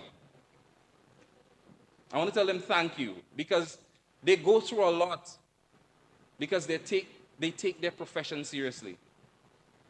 Tough working condition, late nights, early mornings, sometimes without the supplies that they need, and they're still pushing forward. I want to tell them thank you. I don't want to tell them I have nothing to offer them more than some courage, but to remind them that all of us in Dominica, we're counting on them. Mr. Speaker, the Minister of Finance mentioned another major advancement in healthcare, the new information management system that will begin very shortly. $15.4 million. The Minister of Finance said that the contract was already awarded. But, Mr. Speaker, it is not provided for. 7 more minutes. It is not provided for in the estimates. It is twice the amount of the allocation for the Ministry of Health this year, and it is not reflected in the estimates. Why is that, Mr. Speaker? Was there a tender process? Why is this $15 million not provided for in the estimates? And also, Mr. Speaker, why is it secret? Why is it a secret that the contract was awarded? And to who, which company? Was there a tender process? It's just things we want to know. It's just things we want to know, Mr. Speaker. Mr. Speaker, the cannabis industry, we heard about the launching of the new cannabis industry, a sustainable industry with significant potential for generating revenue. But, Mr. Speaker, also, maybe the minister can help me. I don't see a provision for it. Do you have any provisions for it? No, we can't. Quiet. Mr. Speaker, if we're serious about it, why are we not making financial allocations for it? Mr. Speaker, that is why in the beginning of my presentation, I asked you if we should be referring to this. Because if we shouldn't be referring to it, then we can just have a chat. But if we're here to take on a serious process, Mr. Speaker, and you give me documents to review, I should be using it as a reference, right? We should all be using it as a reference. The cannabis industry, Mr. Speaker, we have to make provisions for it. But it's also interesting, Mr. Speaker, because all of a sudden now, we're Christopher Columbus and we discovered the cannabis industry. When 6 years ago, there was a gentleman that stood right there and presented a comprehensive plan regarding the development of the medicinal marijuana industry, and he was ridiculed and scorned for it. I think comments were made that, there's no benefit. There's no benefit to Dominica now in the cannabis industry. 6 years later, we're here talking about it. Mr. Speaker, not recognizing that we are missing the boat. We're missing the boat. The opportunity is passing by very quickly, and we're wasting time. On a transformative industry, as we say. Mr. Speaker, while we're commenting on that, we need to look seriously. If we're going to be benefiting from this industry, we're going to make it legal, we're going to be doing all sorts of things with it. And then we and our friends are going to make sure that we're positioning ourselves. We need to look at commuting the sentences and expunging the records of men and women who have been arrested and charged and imprisoned for crimes associated with the possession and sale of marijuana in Dominica.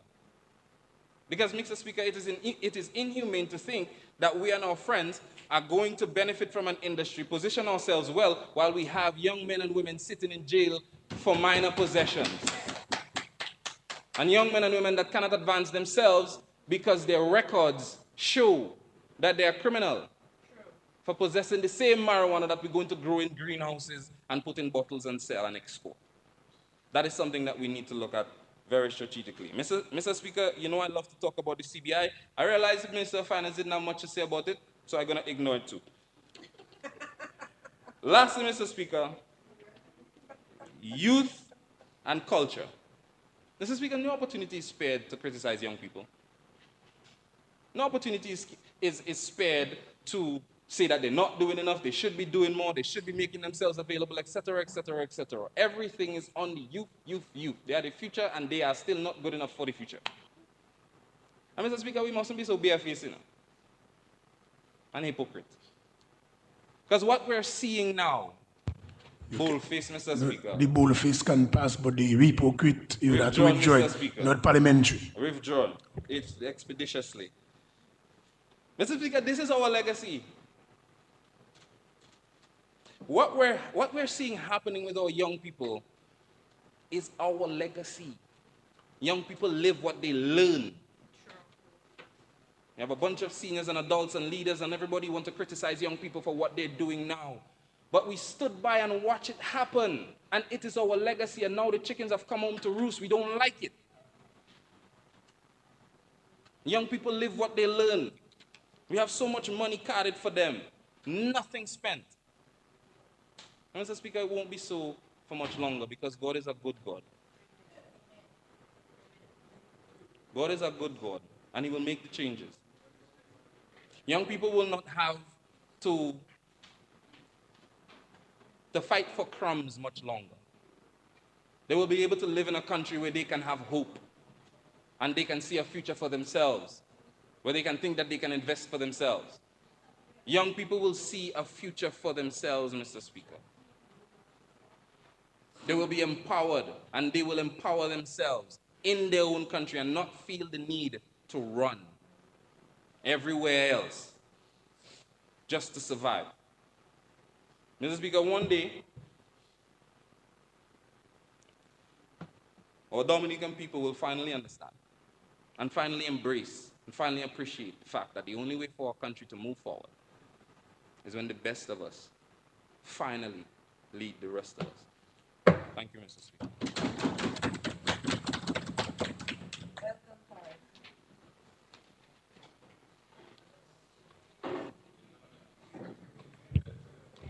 Yes, Honorable Pinard, you are recognized. You may proceed.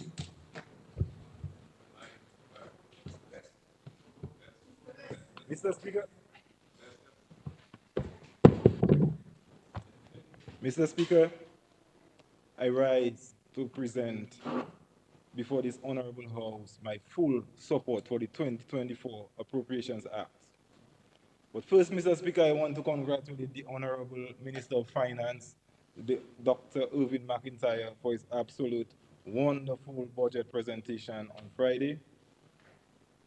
And also, Mr. Speaker, before I proceed, please allow me to refer to my notes during my contribution. Permission granted. Thank you. Now, Mr. Speaker, I need to address one or two little matters from what I heard from the senator before I delve into my own presentation. Mr. Speaker, whilst the senator is preoccupied with how much a house costs per square foot and so on and so forth, I think he needs to just step back and appreciate the fact that these people have been given homes, free homes that they did not pay anything for. I would ask the senator to reflect and answer the question of how many houses did any administration that preceded this Dominican Labour Party give to even a single Dominican? How many houses did the Freedom Party give before in 15 years? How many houses did the UWP give to our people? Mr. Speaker, there is something to be said for gratitude, and the people of Dominica are showing their gratitude to the Dominican Labour Party, and this senator needs to also step in line and just say thank you to the Labour Party for these generous gifts that is given. The matter of the titles, those have been promised, those will come, and we are currently working on putting these things together, Mr. Speaker. And Mr. Speaker, the senator tried to speak about youth. I just think he should stay out of that. You know, I will go into the discussion with youth and explain to him all what this government has put in place from 2000 to now to support our youth, to help develop our youth. And I can assure him that the youth in Dominica have opportunities. We have taken advantage of these opportunities, okay? But we will get to that point, Mr. Speaker, when we get to that point. You will know which era I'm talking about, Senator.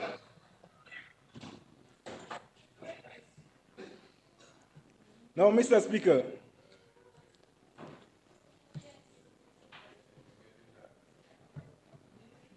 yes, okay. I'd like to express my sincere thanks to this visionary government for continuing its strong support to developing and supporting small businesses in this country, as outlined by the total budget allocation of $6.5 million for the public sector investments in small business. Mr. Speaker, now more than ever, it is absolutely essential that we continue to focus on the development and growth of the small business sector. As we accelerate the transformation of our country into the economic powerhouse of the Caribbean. For those who are wondering what's the big deal with small business, I will say to them that small business is the ultimate big deal. And here is why. Small businesses account for a majority of jobs in Dominica and globally. Small businesses ensures a rich diversity of products and services available in this and every country. Small businesses account for a significant percentage of our GDP annually. However, globally, and Dominica is no exception, a majority of small businesses will fail by the fifth year, and that increases to approximately 70% by the 10th year, Mr. Speaker.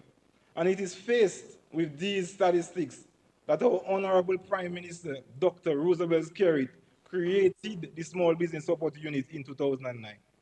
My only question is, why did it take so long? Before the Dominican Labour Party formed the government, we had 15 years of the Freedom Party, and that was being led by the great Dame Mary Eugenia Charles. And then that was followed by 4.5 years of the United Workers' Party, led by Edison James.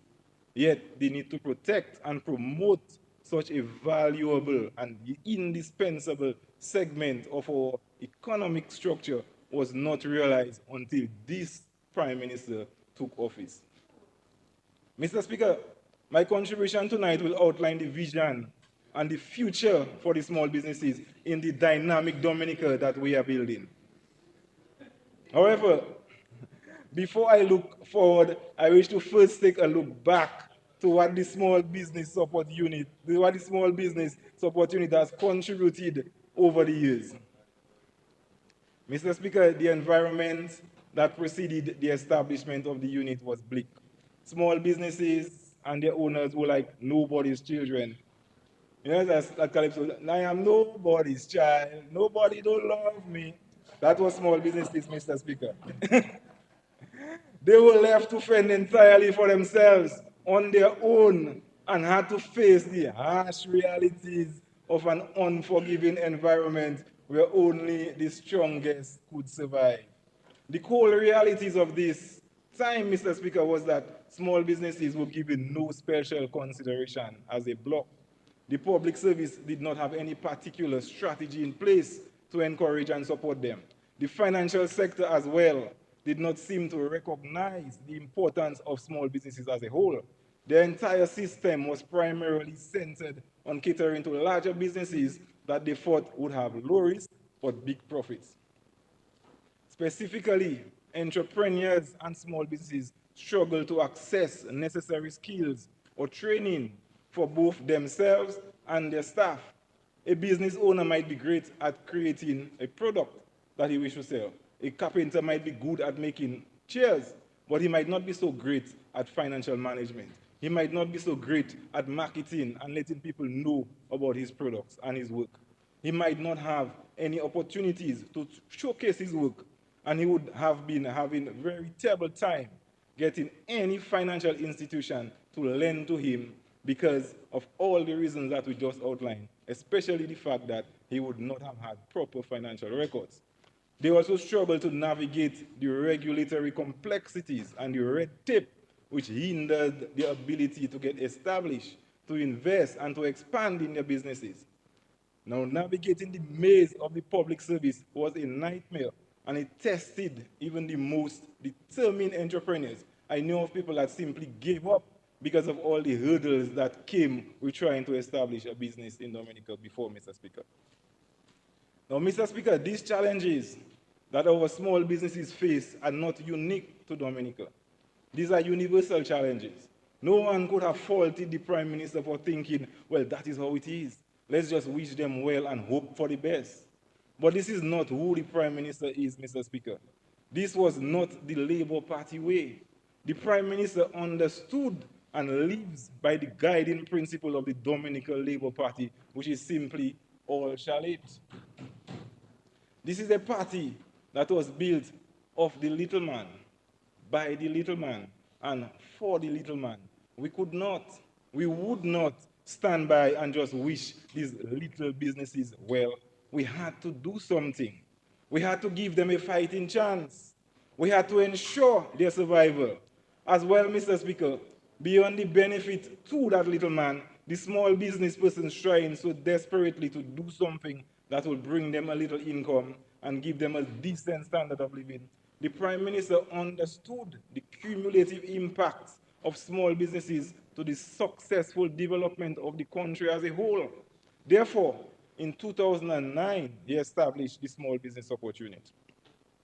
Now, the Small Business Support was established with the mandate to formalize and assist with the development of the MSMEs in Dominica, to assist with the issue of limited access to essential financing, to create an environment where persons within the sector are comfortable expressing their limitations and helping develop solutions and getting the required assistance, to develop an act and the relevant policies that would guide the sector, and to give technical and financial assistance where it was needed. Mr. Speaker, I think it is safe to say that if entrepreneurs were asked to identify the single most important factor limiting their ability to get established and to grow their businesses, they would say it is the challenges faced with accessing financing. So, Mr. Speaker, we will begin by presenting for the record the various measures that the Small Business Support Unit has implemented over the years to address this issue. The first one is grants. Mr. Speaker, it is with great pleasure that I can say that the Small Business Support Unit has given over $17 million worth of grants since it was established. And that is grants given directly through the Small Business Unit. Additionally, beyond the grants provided directly from the unit, the government has also provided and facilitated a number of grants to small businesses through other ministries, through NGOs and statutory bodies. Most recently, the Ministry of Agriculture provided support totaling $1.6 million to small businesses engaged in value-added processes. So, to support the massive investments that are already taking place in the agricultural sector, we have in mind the $11 million tissue culture lab. We have the $6.5 million that's going towards redoing and rebuilding the abattoir. We have in added technology. We know the aquaculture, the hydroponics. Then in agriculture, the hydroponics in Portsmouth. So these massive investments are taking place in agriculture. And so we're going beyond that and providing support to the small business so they can take the agricultural produce, these primary products, and add value to them, thereby creating more downstream linkages and creating more jobs in the process. Now, Mr. Speaker, the government only this month also provided 77 small businesses with grants totaling $938,000 to help digitalize their businesses. For example, Mr. Speaker, some of these businesses will purchase accounting systems that will help them set up their financial record keeping and management. Others will invest in marketing research. Others with inventory management capacity. Mr. Speaker, we recognize and appreciate that in the 21st century, it takes these kinds of investments to achieve and remain competitive or even relevant. You cannot easily approach a financial institution today without having proper financial records and expect them to lend to you. Regardless of how good your product might be, without being able to reach your customers and without proper packaging, you would have a hard time staying in business.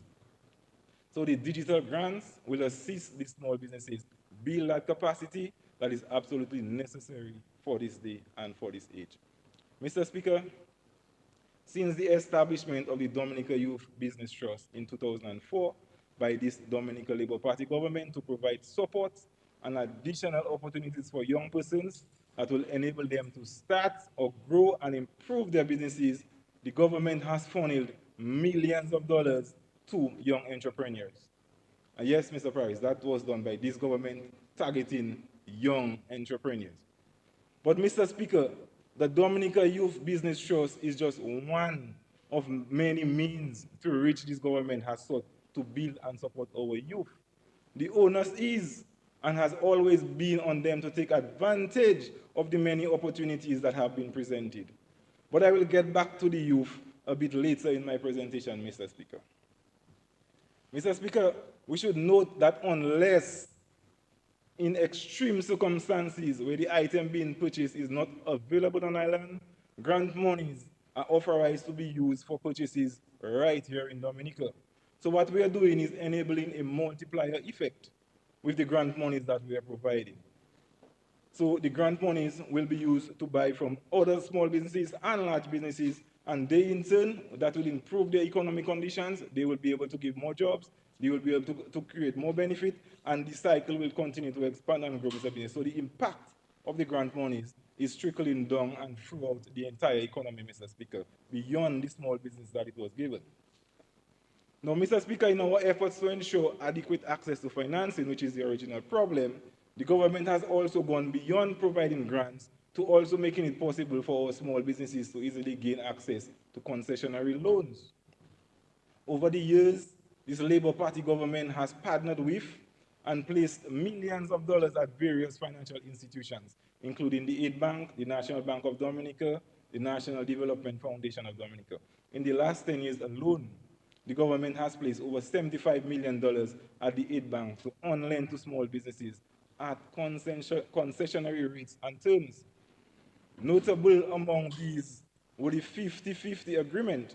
Now, under that program, businesses got 50% of the amount they needed as a loan, and 50% was given as a grant. So for every dollar you borrowed, you got a dollar free. The 1% loan facilities. Mr. Speaker, this means that the interest rate on those loans will be below the minimum savings interest rates and deposit at banks and credit unions. That is extremely concessionary lending terms anywhere, Mr. Speaker. And we currently have a 3% loan at the aid bank, where $27.8 million was borrowed from the CDB and placed at the aid bank to lend to small businesses at the concessionary rate of 3%. And this loan is doing very well, Mr. Speaker. To date, we have provided 432 loans totaling $22.8 million to small businesses. $21 million have already been disbursed from that amount, Mr. Speaker. But however, that means that we also have $5 million left to be disbursed under that program. And so we are encouraging small businesses to go to the aid bank, speak to them about accessing funding under that facility, Mr. Speaker. But Mr. Speaker, whilst we all love what the small business unit has done to enhance our access to financing, there is so much more to the unit than just that. At the small business unit, we have endeavored to create business opportunities for our small business. We assist with connecting suppliers to manufacturers and to their markets and others who add value. Now, we are creating linkages upstream and downstream in the value chain. In the past, we had done this through the trade shows, and we did that again just last Christmas in partnering with the Christmas Village at the Botanical Gardens. But in the last year, we also took it to a new level by assuming the lead in the organization of the Tea Village Creole festivities, which takes place during the independence season. And this was done in collaboration with the Ministry of Tourism, Agriculture, Housing and Urban Development, Community Development, and Trade. Now, despite having to cut down last year's activities to 3 days because of inclement weather, by all accounts, last year's Tea Village was a resounding success. Mr. Speaker, we featured 71 small businesses, of which 25 were food court vendors, and there were 50 local entertainment acts, inclusive of 14 bands and artists. We had 9,100 paying patrons. That means that was just the adults, because the youth were able to enter for free in 2003. This is the number of buyers and suppliers, financiers, and peers that we expose our small businesses to in those 3 days in 2023. That, Mr. Speaker, is the prime example of how the small business unit creates commercial opportunities. It promotes our businesses and creates networking opportunities for our small businesses. This year, the small business unit will again assume the lead in the organization of the Tea Village Co-op in collaboration with our partner ministries. We pray that this edition will have no interruption and will therefore resume to its normal 4 days, where the benefits of our small businesses might be even greater than they were last year. In the past year, the unit has been involved in targeted trainings to small businesses across the length and breadth of Dominica, with a special focus on the functional areas of marketing, entrepreneurship, financial management, and customer service. As a result, we have had 98 small businesses that are now better equipped to manage their business more efficiently and more profitably. However, Mr. Speaker, we appreciate that the time has come to broaden our training opportunities towards more practical applications. The small business unit will therefore partner with existing institutions such as the Dominica Youth Business Trust, the Adult Education, to provide even more relevant training that will need to satisfy the dynamic Dominica that we are building. We recognize and we appreciate that we are now on the cusp of a new age in this country. The transformation of our economic landscape is in progress right now as we speak, and the small business unit will ensure that small businesses are prepared for this transformed future that we are building. We recognize that this new Dominica will only succeed if the private sector is ready and capable of meeting the high standards that is required for us to be globally competitive. Now, Mr. Speaker, I also want to assure the small business community that we have heard their concerns. Most recently at the budget preparation forums, and we have committed to assisting with the provision of the operating spaces in the more populous city and town. We appreciate the increase in commerce that comes from having your products on display and available in high foot traffic areas. And it is our hope that such a space may be acquired and made available in the coming months. Mr. Speaker, whilst much work has been done towards finalizing the small business policy, it remains a work in progress. However, we also wish to assure the community that we will take all the necessary steps to ensure that it is completed during this fiscal period. Now, over the coming weeks and moving forward, we will significantly increase the intensity of our hand-holding support to our small business community. Increasingly, our officers will be out in the field, visiting those businesses, checking in on their progress, their successes and their challenges, identifying their needs and means of providing better ongoing support to them. In general, Mr. Speaker, we are going to see a small business support unit take on a more hands-on approach. We are poised to do our part to support the systemic and paradigm shift that is taking place in this country, Mr. Speaker. Now, Mr. Speaker, I now wish to discuss some of the most significant capital projects, especially those impacting the tourism sector that is currently taking place or are scheduled to begin over the next few months. And we, of course, will start with the international airport. Now, I know that many of my colleagues have already mentioned the airport, and I'm pretty sure that many more to come will discuss the airport. But such is the importance of this hugely transformational project that it is worth mentioning and celebrated by every member of this honorable house, and indeed every citizen of this country, Mr. Speaker. Mr. Speaker, for a country such as ours, where our terrain is anything but flat, the construction of a 2,850 meters or 9,350 feet runway is nothing short of miraculous. And that, Mr. Speaker, is what is being built right now in Wesley as we speak. And for those who have doubted our Honorable Prime Minister and this government's resolve and ability to deliver, you are free to visit the site any day as you wish. As I say, let your eyes boil your peas, Mr. Speaker. All right? Mr. Speaker, based on today's numbers, the airport that we are building will have the fourth longest runway in the Caribbean. So the largest planes from the furthest cities will be able to come directly onto Dominica, Mr. Speaker. Now, what makes the airport so important that everyone has to speak about it all the time? And to that, I will also say that the airport is everything.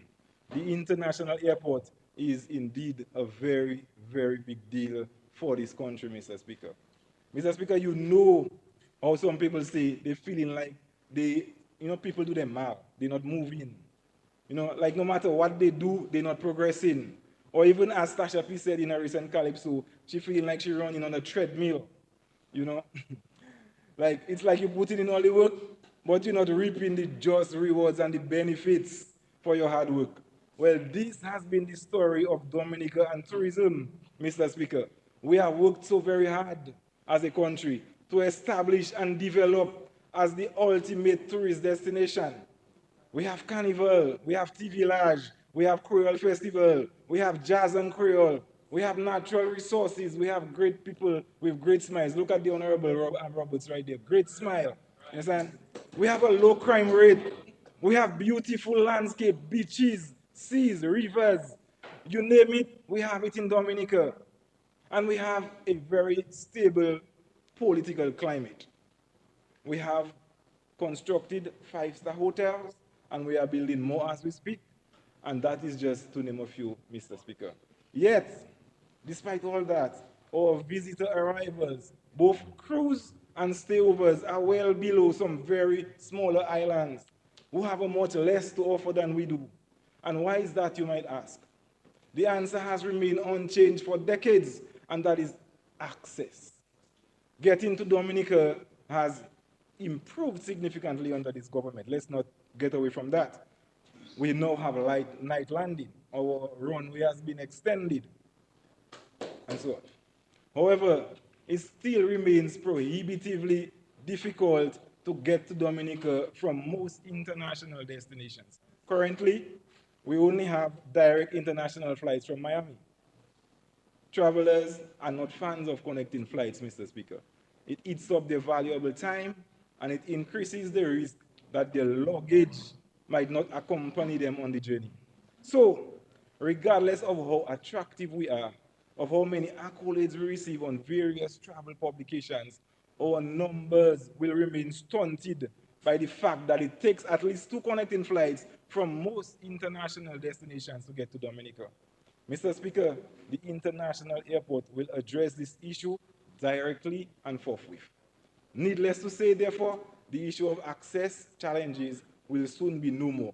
It will be history that we will say to good riddance.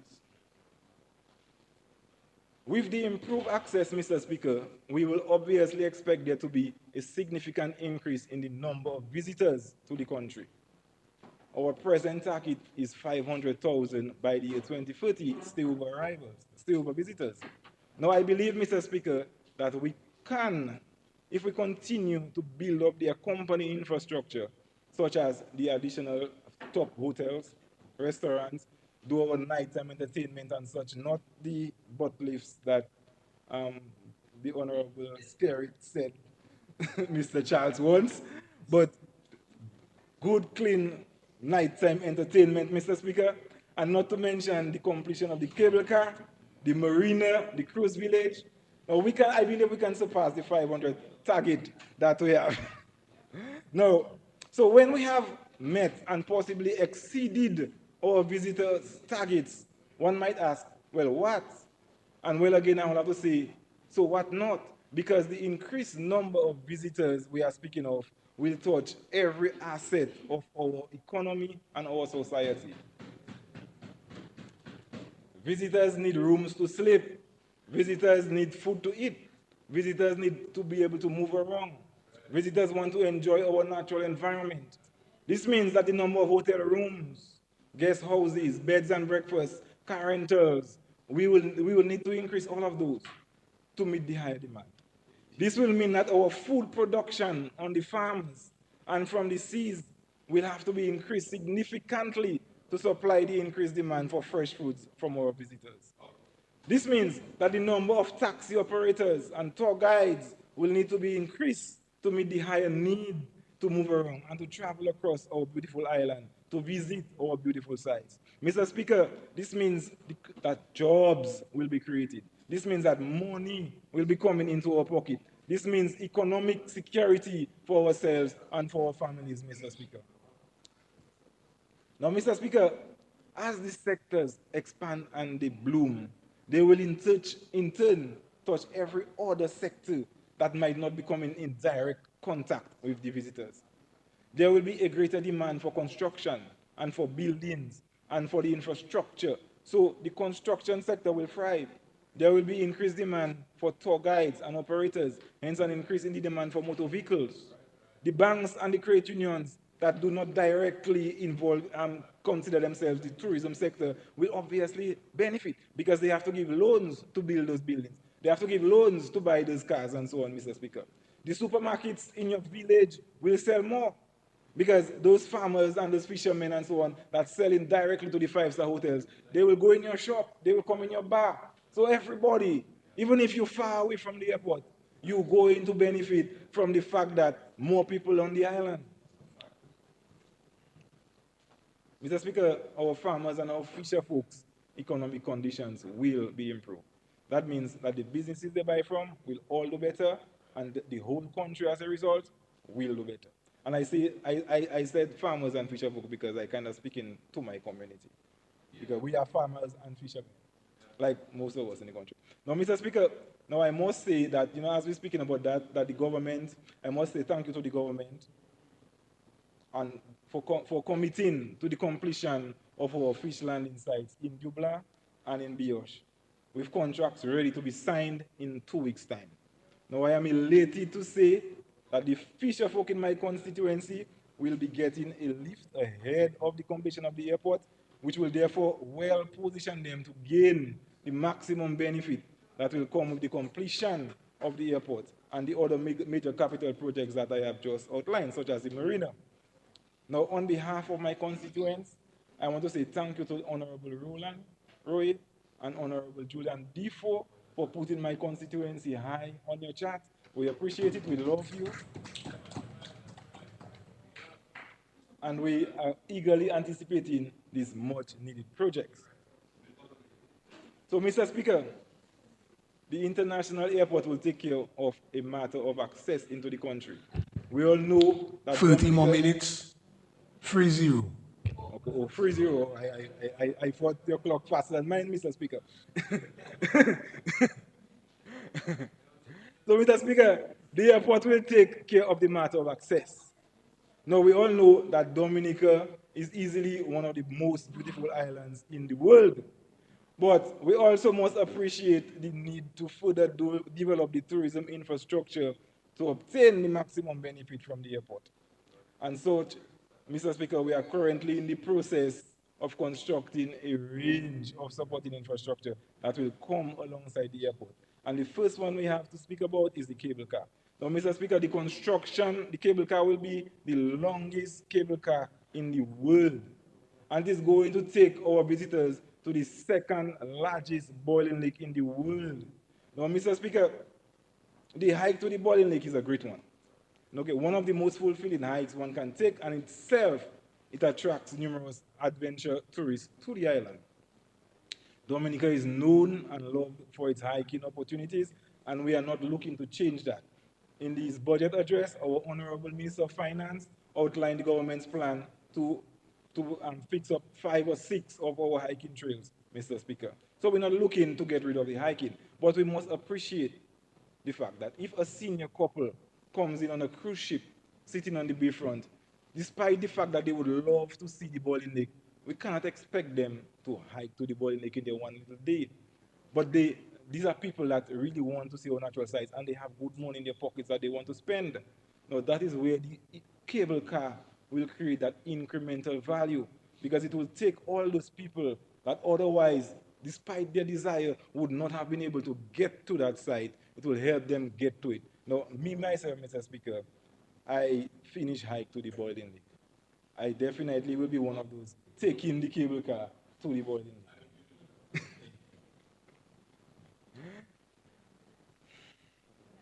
Now, Mr. Speaker, another important major infrastructure that is coming in is the cruise village. Now, the cruise village, what I love about the cruise village, Mr. Speaker, is that it's going to be constructed through direct foreign investment. The government will not be spending a single dollar for the construction of the cruise village. This means that we are not adding to the debt burden. We're not leaving a bigger loan for our children and for our future generations to pay. But yet, we as a country and our future generations, will benefit from the tax revenue and from the jobs that will be created from that cruise village, Mr. Speaker. People in these larger countries can now plan the cruise around coming to Dominica, because they can easily get to our natural sites. We have cable car, we have marinas, we have all different type of things happening, and so on. So coming to Dominica will be a box that they need to check, Mr. Speaker, and they will come in and they will get off the boat and they will spend good money on our country, Mr. Speaker. Mr. Speaker, the marina in Portsmouth is another major important capital project that is now underway. This marina, as well as the others just mentioned, will provide so many opportunities for small business growth and development. And it gives me goosebumps. I have goosebumps as the minister with responsibility for small business to see what is coming on the horizon for small business, because there's going to be a bloom, Mr. Speaker, boom in small business. Mr. Speaker, at the marina, we're going to have world-class cafes. I mean, how many of you have gone to a modern marina? Huh? Modern cafes, restaurants, souvenirs and gift shops, fishing supplies, boat repairs and maintenance, clubs, to name a few, Mr. Speaker. We are creating opportunities for people like they have never been before, Mr. Speaker. Now, Mr. Speaker, whilst we admit that these wonderful projects just mentioned that are being constructed primarily towards enhancing our tourism sector, as I just said, we that live here on the island ourselves waiting for those things. Mr. Speaker, are you sure you will not walk to the bowling lake? I know you're waiting for the cable car. No, Mr. Speaker, we know that the town of Portsmouth was recently identified as the third most beautiful city in the world by Architectural Digest. Now, we're not talking about the third most beautiful in the Caribbean. We know we are the only one listed in the Caribbean on that list. We are the third most beautiful in the world. I mean, and that says a lot. That says a lot. Okay?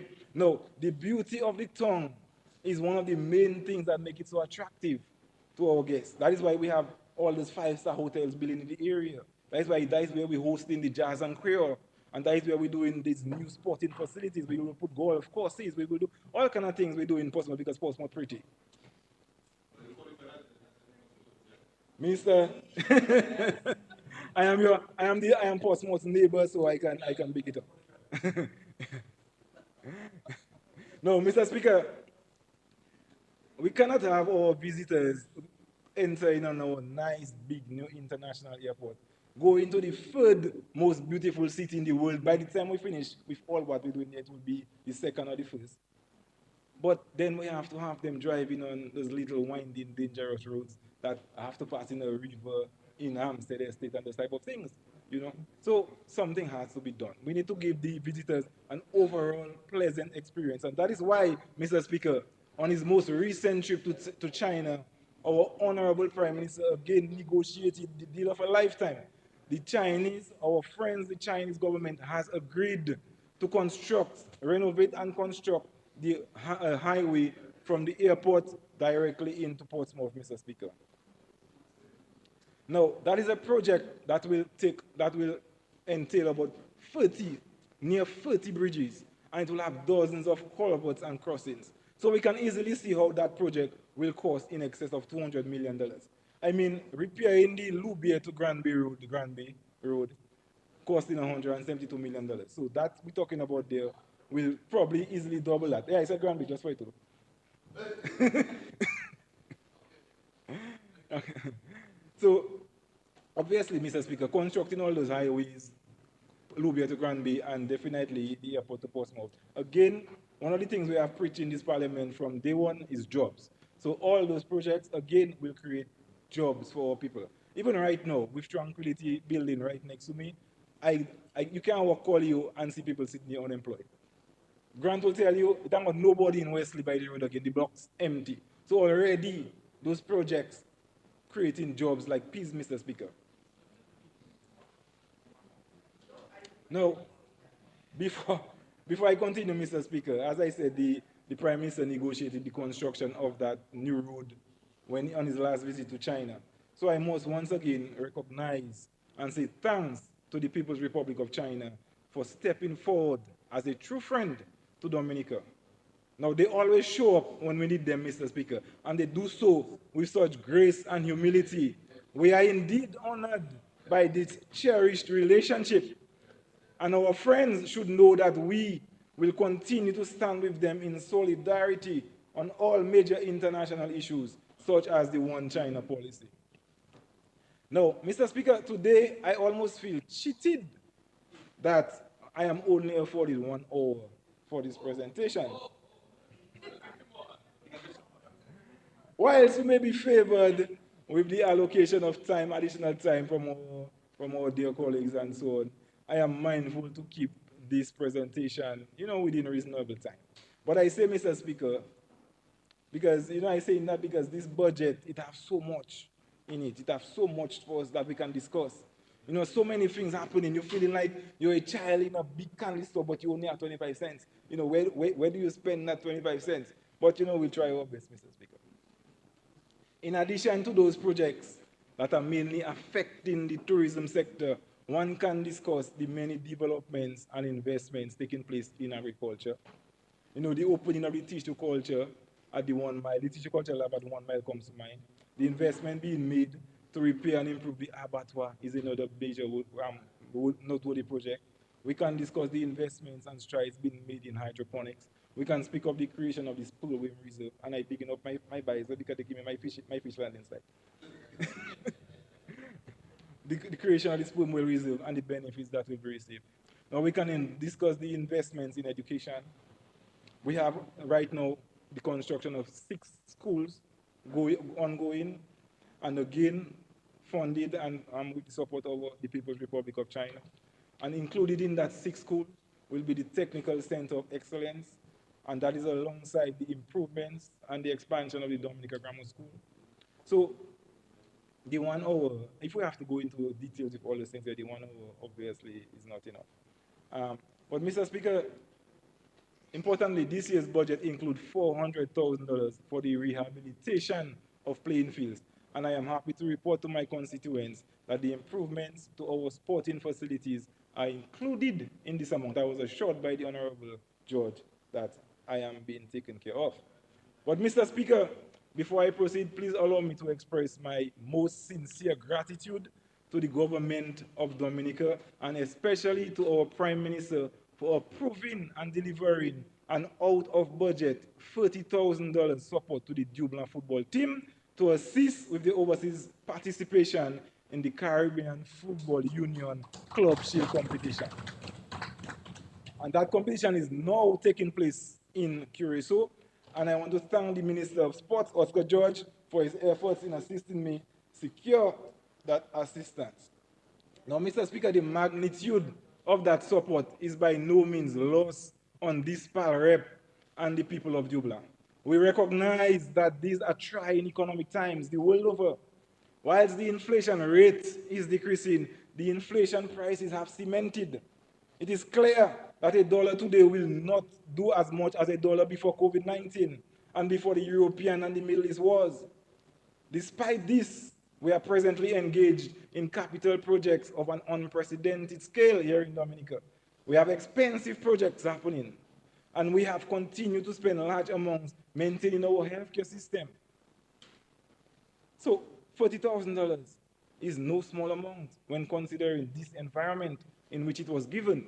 So we are truly deeply appreciative of this kind gesture from our Honorable Prime Minister and the government of Dominica. And I'm excited to report to this Honorable House that our team is doing great.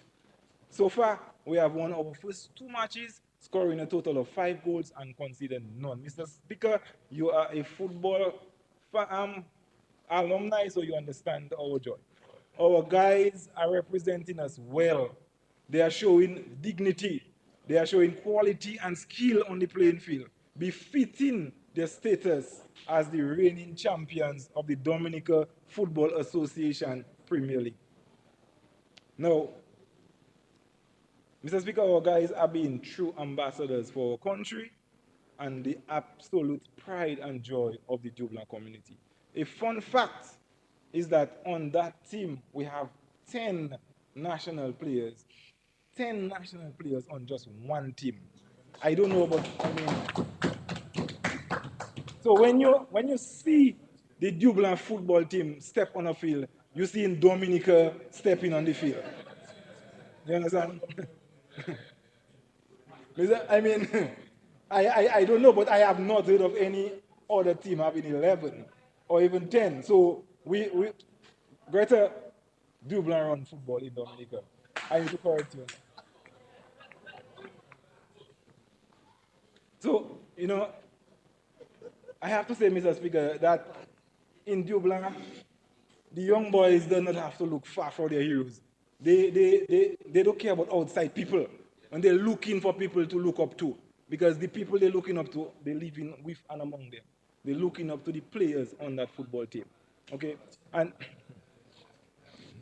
you know, the men on the football and on that football team, you know, they are the absolute best role models, and you know, they are all what we can hope for, what we want to see our young men growing into. They are not involved in drugs and other destructive behavior, and they are leading the way, setting a very positive example for young men and boys coming up.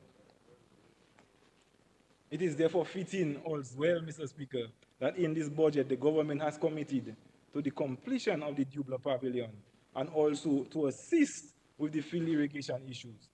Now, the completion of this pavilion is eagerly anticipated, Mr. Speaker, and I expect that the Honorable Judge will make it happen tooth sweet. Now, in Kwaliho, now we are committed to repairing the basketball court and resurfacing the playing field. And in Biosh, the government is committed to repairing the half court that's there. And not only will we repair the facility for sports, but life, we will give life to this activity and the community, because that is the same area that is used for entertainment and other activities such as the Each Fish Day and the Fish Night in Biosh. And we're inviting everyone to come down to Biosh in November for another wonderful Eat Fish Day. Now, whilst we're in Biosh, let me also assure the people of Biosh that the long-awaited solution to the septic issue is at hand. We are now actively fine-tuning our solution, and we expect to undertake works on this over the coming weeks and months. Truly, Mr. Speaker, it appears that the good Lord is favoring us in the Kwaliho constituency this year. Now, Mr. On the issue of climate change, we have a very pressing issue in my constituency. Admittedly, this is not only a local issue or even a national issue, it's an international issue, and it's the issue of climate change. We continue to grapple with its impacts, Mr. Speaker. Now, Dr. Henderson expertly in his presentation articulated the financial impact of us having to deal with all those natural disasters and the impacts of climate change. But I want to present the real on-the-ground facts, Mr. Speaker. In this year, what we saw was Hurricane Beryl being formed in June, and that is the earliest onset of a Category 4 hurricane on record, Mr. Speaker. Now, please allow me, Mr. Speaker, to empathize with our friends and our comrades in Grenada and St. Vincent. We understand, we in Dominica, we know all too well the despair that they might be feeling at seeing such destruction of their beautiful country. But, Mr. Speaker, whilst bearing spared us in the brunt of its impact, we were not left unscathed.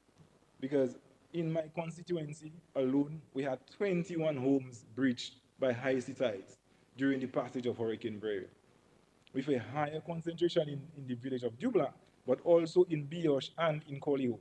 Now, Mr. Speaker, in my short time as PAL rep, the incidence of the sea coming into people's home is becoming an all too familiar occurrence, and something has to be done. Mr. Speaker, I'm happy to report to my constituents, especially those that have been regularly impacted by the high seas, that your PAL rep, that your Prime Minister and your government has taken notice, and we are committed to addressing the issue immediately. The need to relocate our people who live in harm's way, being subjected to the constant disruptions of their lives, is unacceptable. I give my commitment to you, my people, that we are treating this as a matter of urgency, and we fully expect the commencement of construction for your new homes to begin within this fiscal period. We have heard your cries. We feel your pain. We know that your request is just, and so we empathize with you, and we are committed to doing right by you. And we all heard the Honorable Melissa Skerritt mention Kwaliho when she spoke about upcoming housing projects. So I have support from the highest levels, Mr. Speaker. We also have to grapple with the impacts of climate change for those residing near our rivers in Kwaliho, Mr. Speaker. In Kwaliho, we're in a constant battle with the river.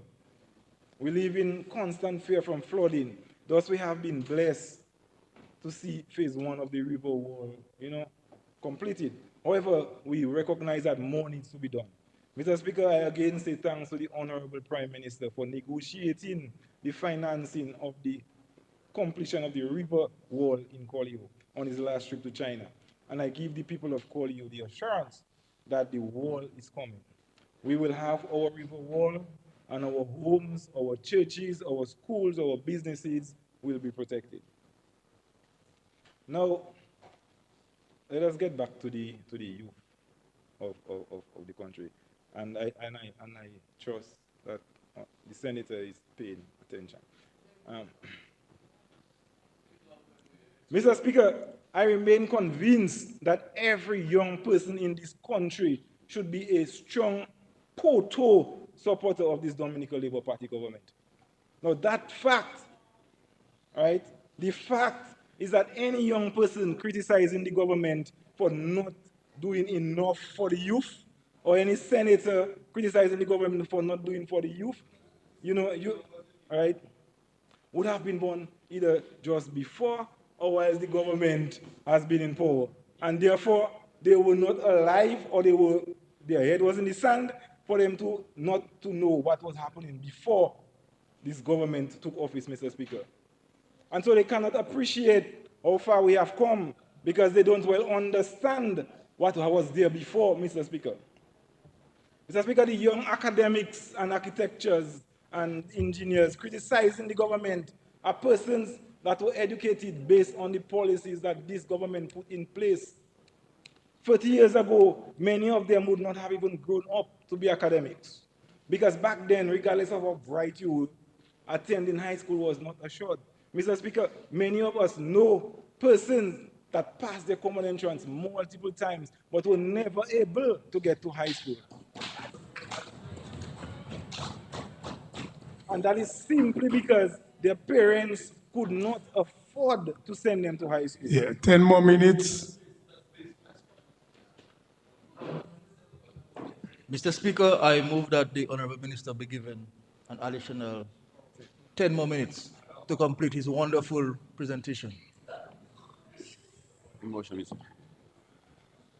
You second it, Honorable? Seconded, Mr. Speaker. Nice. Okay. It has been moved and seconded that the Honorable Minister be given an additional 10 minutes. Those in favor? Those against? The ayes have it. So, Honorable Minister, you are given an additional 10 minutes. Thank you, Mr. Speaker. Yes. Now,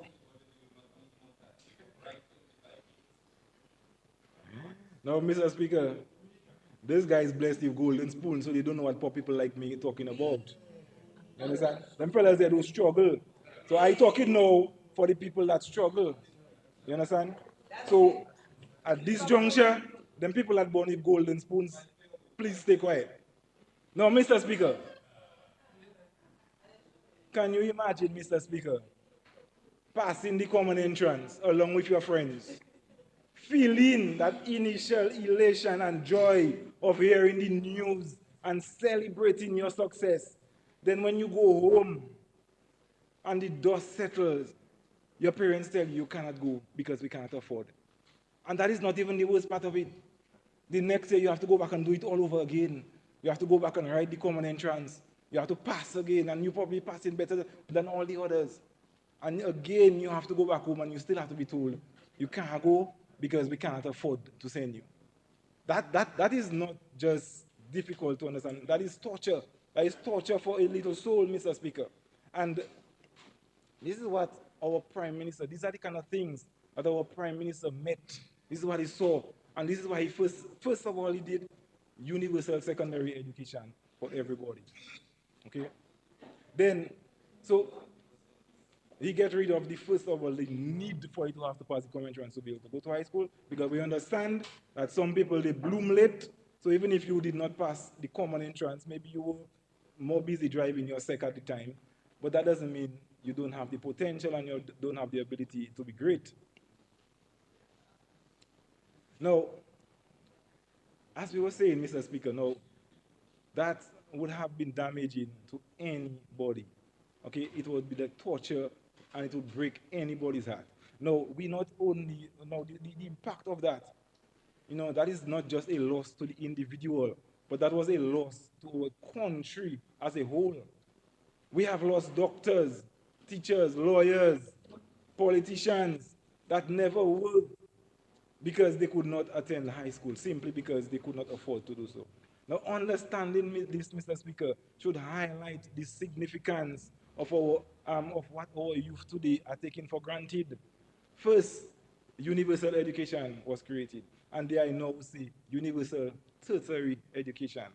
As well, as the various school programs: free transportation, free uniforms, free textbooks, free school supplies, free tuition, all that. Basically, Mr. Speaker, the government, through the programs that this Prime Minister has initiated, is doing everything to ensure that our students are well educated. They are given the opportunity. We're feeding them, we're clothing them, we're transporting them, we're giving them their books. We're doing everything we need to do to make sure that they get the education that they need to succeed in life. And beyond that, the Prime Minister took it another level. The Prime Minister, years ago, the Prime Minister said, he put a policy in place that every household, on average, every household in this country will have a graduate, a university graduate, Mr. Speaker. And right now, Mr. Speaker, if you go outside there and you just send a stone anywhere in Dominica, you're going to hit somebody with a degree. We don't send in stones, but if you had to do it, you're going to hit somebody with a degree. Because everybody have a degree in this country, Mr. Speaker. And the government did it. The government did it by first providing scholarships for persons attending overseas university. But we also did it by working with our friends, such as the People's Republic of China, Cuba, and Morocco. So everybody, including myself, got the opportunity to attend university because of the culture that was created by this government, by this Prime Minister, Mr. Speaker. You know, I do not like to speak about myself that much, Mr. Speaker. But as I was telling the senator, I am one of those persons that grew up with nothing. Okay? I didn't have much opportunities in life. But then because of the same government's policy, I was able to stay in Dominica and graduate university. I got my degree, first class honors, banking and finance. Staying in Dominica, I was able to complete the CPA. I am now a chartered CPA, Mr. Speaker, chartered accountant, Mr. Speaker. I have started from below zero, and I have risen through the business world in the banking sector primarily. And now I'm a member of this honorable house. Now I'm a minister of government. And that is a boy that came from nothing, with nobody, only the economic environment, the system that this government has created. Now I can say to you, I did it. And I did it with very little to no help. So when Paris, the honorable senator, want to sit down there and criticizing this government and this environment for not creating opportunities for the youth, I don't know which country he's living in. I don't know where he's going with that. Because I was not given any special opportunity. Everything people like me do is available for everybody else to do, Mr. Speaker. I didn't have a golden spoon. My father didn't have hundreds of trucks and construction companies, okay, to give me startup. Yes. Mr. Speaker, I notice you being very tolerant.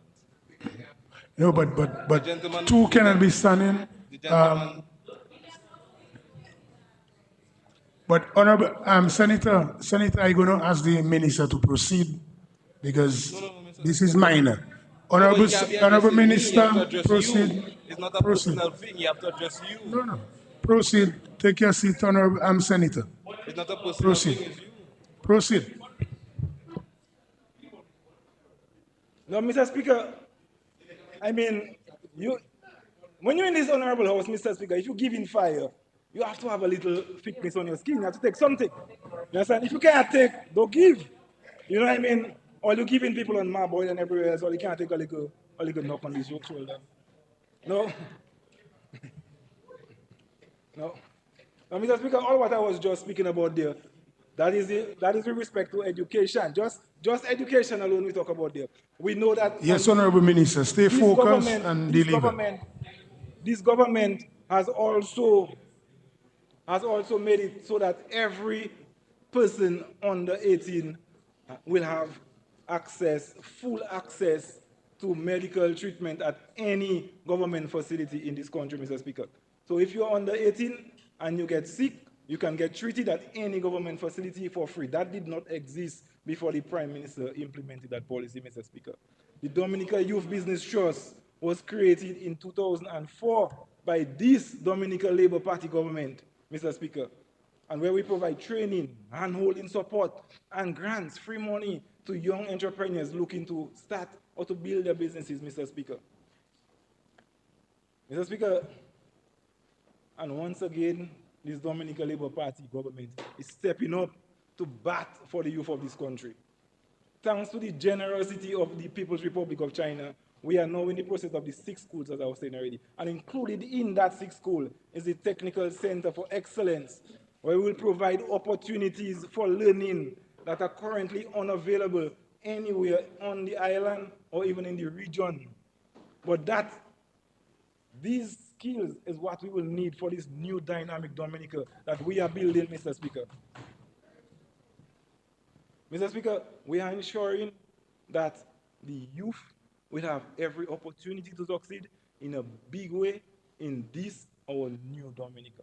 So generally, when I hear those persons who came from poor families sitting in their AC offices with their university degrees, crying down the government, Mr. Speaker, it really boiling me inside, you know, because as I was saying, the opportunities are there. They took it.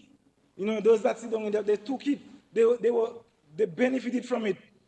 And then they're crying down the same system that bring them to where they are. Mr. Speaker, gratitude.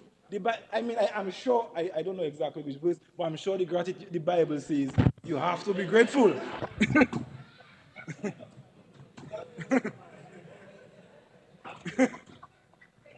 So to the young persons in Dominica, You have 10 more minutes. You no need to rush. You have time. That will be fine, Mr. Speaker. Mr. Speaker, so to the young persons, I want to let them know that they need to get all the facts before they take on a side of an argument.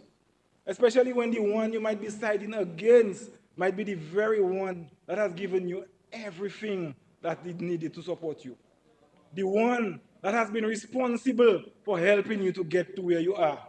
Do not get sidetracked, Mr. Speaker. Tell the young people, do not get sidetracked by those golden spoon babies or by those people that have their personal little vendettas. People that didn't get a little side thing they wanted. They didn't get an extra thing that would have deprived the masses. So now they vex. Their personal issues, they're venting, but they're making people believe that there is a problem in the system. That is their personal problem. You understand? Young people get to know the facts before you take on the side of the story and understand that a lot of these things they might not, they most likely will not stay if this government is not in office. You believe in the opposition or any other party will come here and commit to paying free tuition at state college, $2.6 million every month, and the teacher's not even really teaching. But that is something we'll get to. The government is paying $2.6 million to the state college every year to make sure that our students get educated. We're giving, Mr. Speaker, what this Labour Party government doing is just unheard of. Anyway, as I conclude, Mr. Speaker, I ask all the supporters of this government to hold strong, keep the faith. We are on the verge of fulfilling what we have only dreamed of for decades in this country. Appreciate what you have. Appreciate that you have a government and a leader that cares about your well-being like you could never imagine. Everything that we do for you, for your benefit. You have held on strong for so long, and your just rewards are at hand. The small business, you are in good hands. You are in good hands with this Minister of State. You are in good hands with the Senior Minister Blanchard. You are in good hands with our Prime Minister.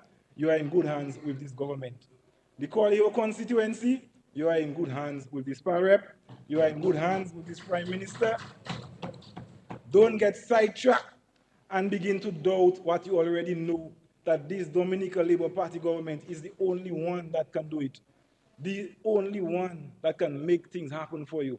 Do you truly believe that there is anyone else out there that will be able to bring housing solutions to you, to commit to relocating entire villages and families that are being negatively impacted by climate change? Do you really see any other government maintaining the social programs to which you have become so accustomed?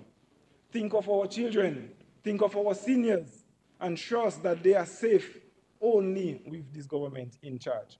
Trust that the capital projects that we are now so aggressively pursuing will bring the economic benefits, the jobs, the financial resources that we need to take care of ourselves and our families, that will enable us to live full and happy lives. I say keep the faith, stick with the Dominican Labour Party government, for we are the best choice, for we are the only choice. I say thank you, Mr. Speaker.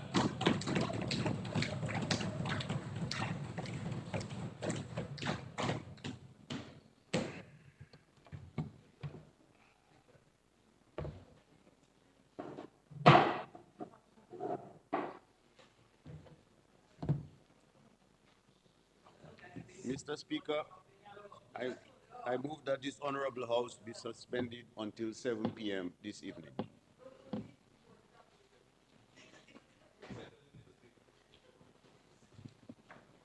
Seconded, Mr. Speaker. It has been moved and seconded that the House be suspended until 7 p.m. this evening. Those in favor? Those against? The ayes have it. House stands suspended until 7 p.m. this evening.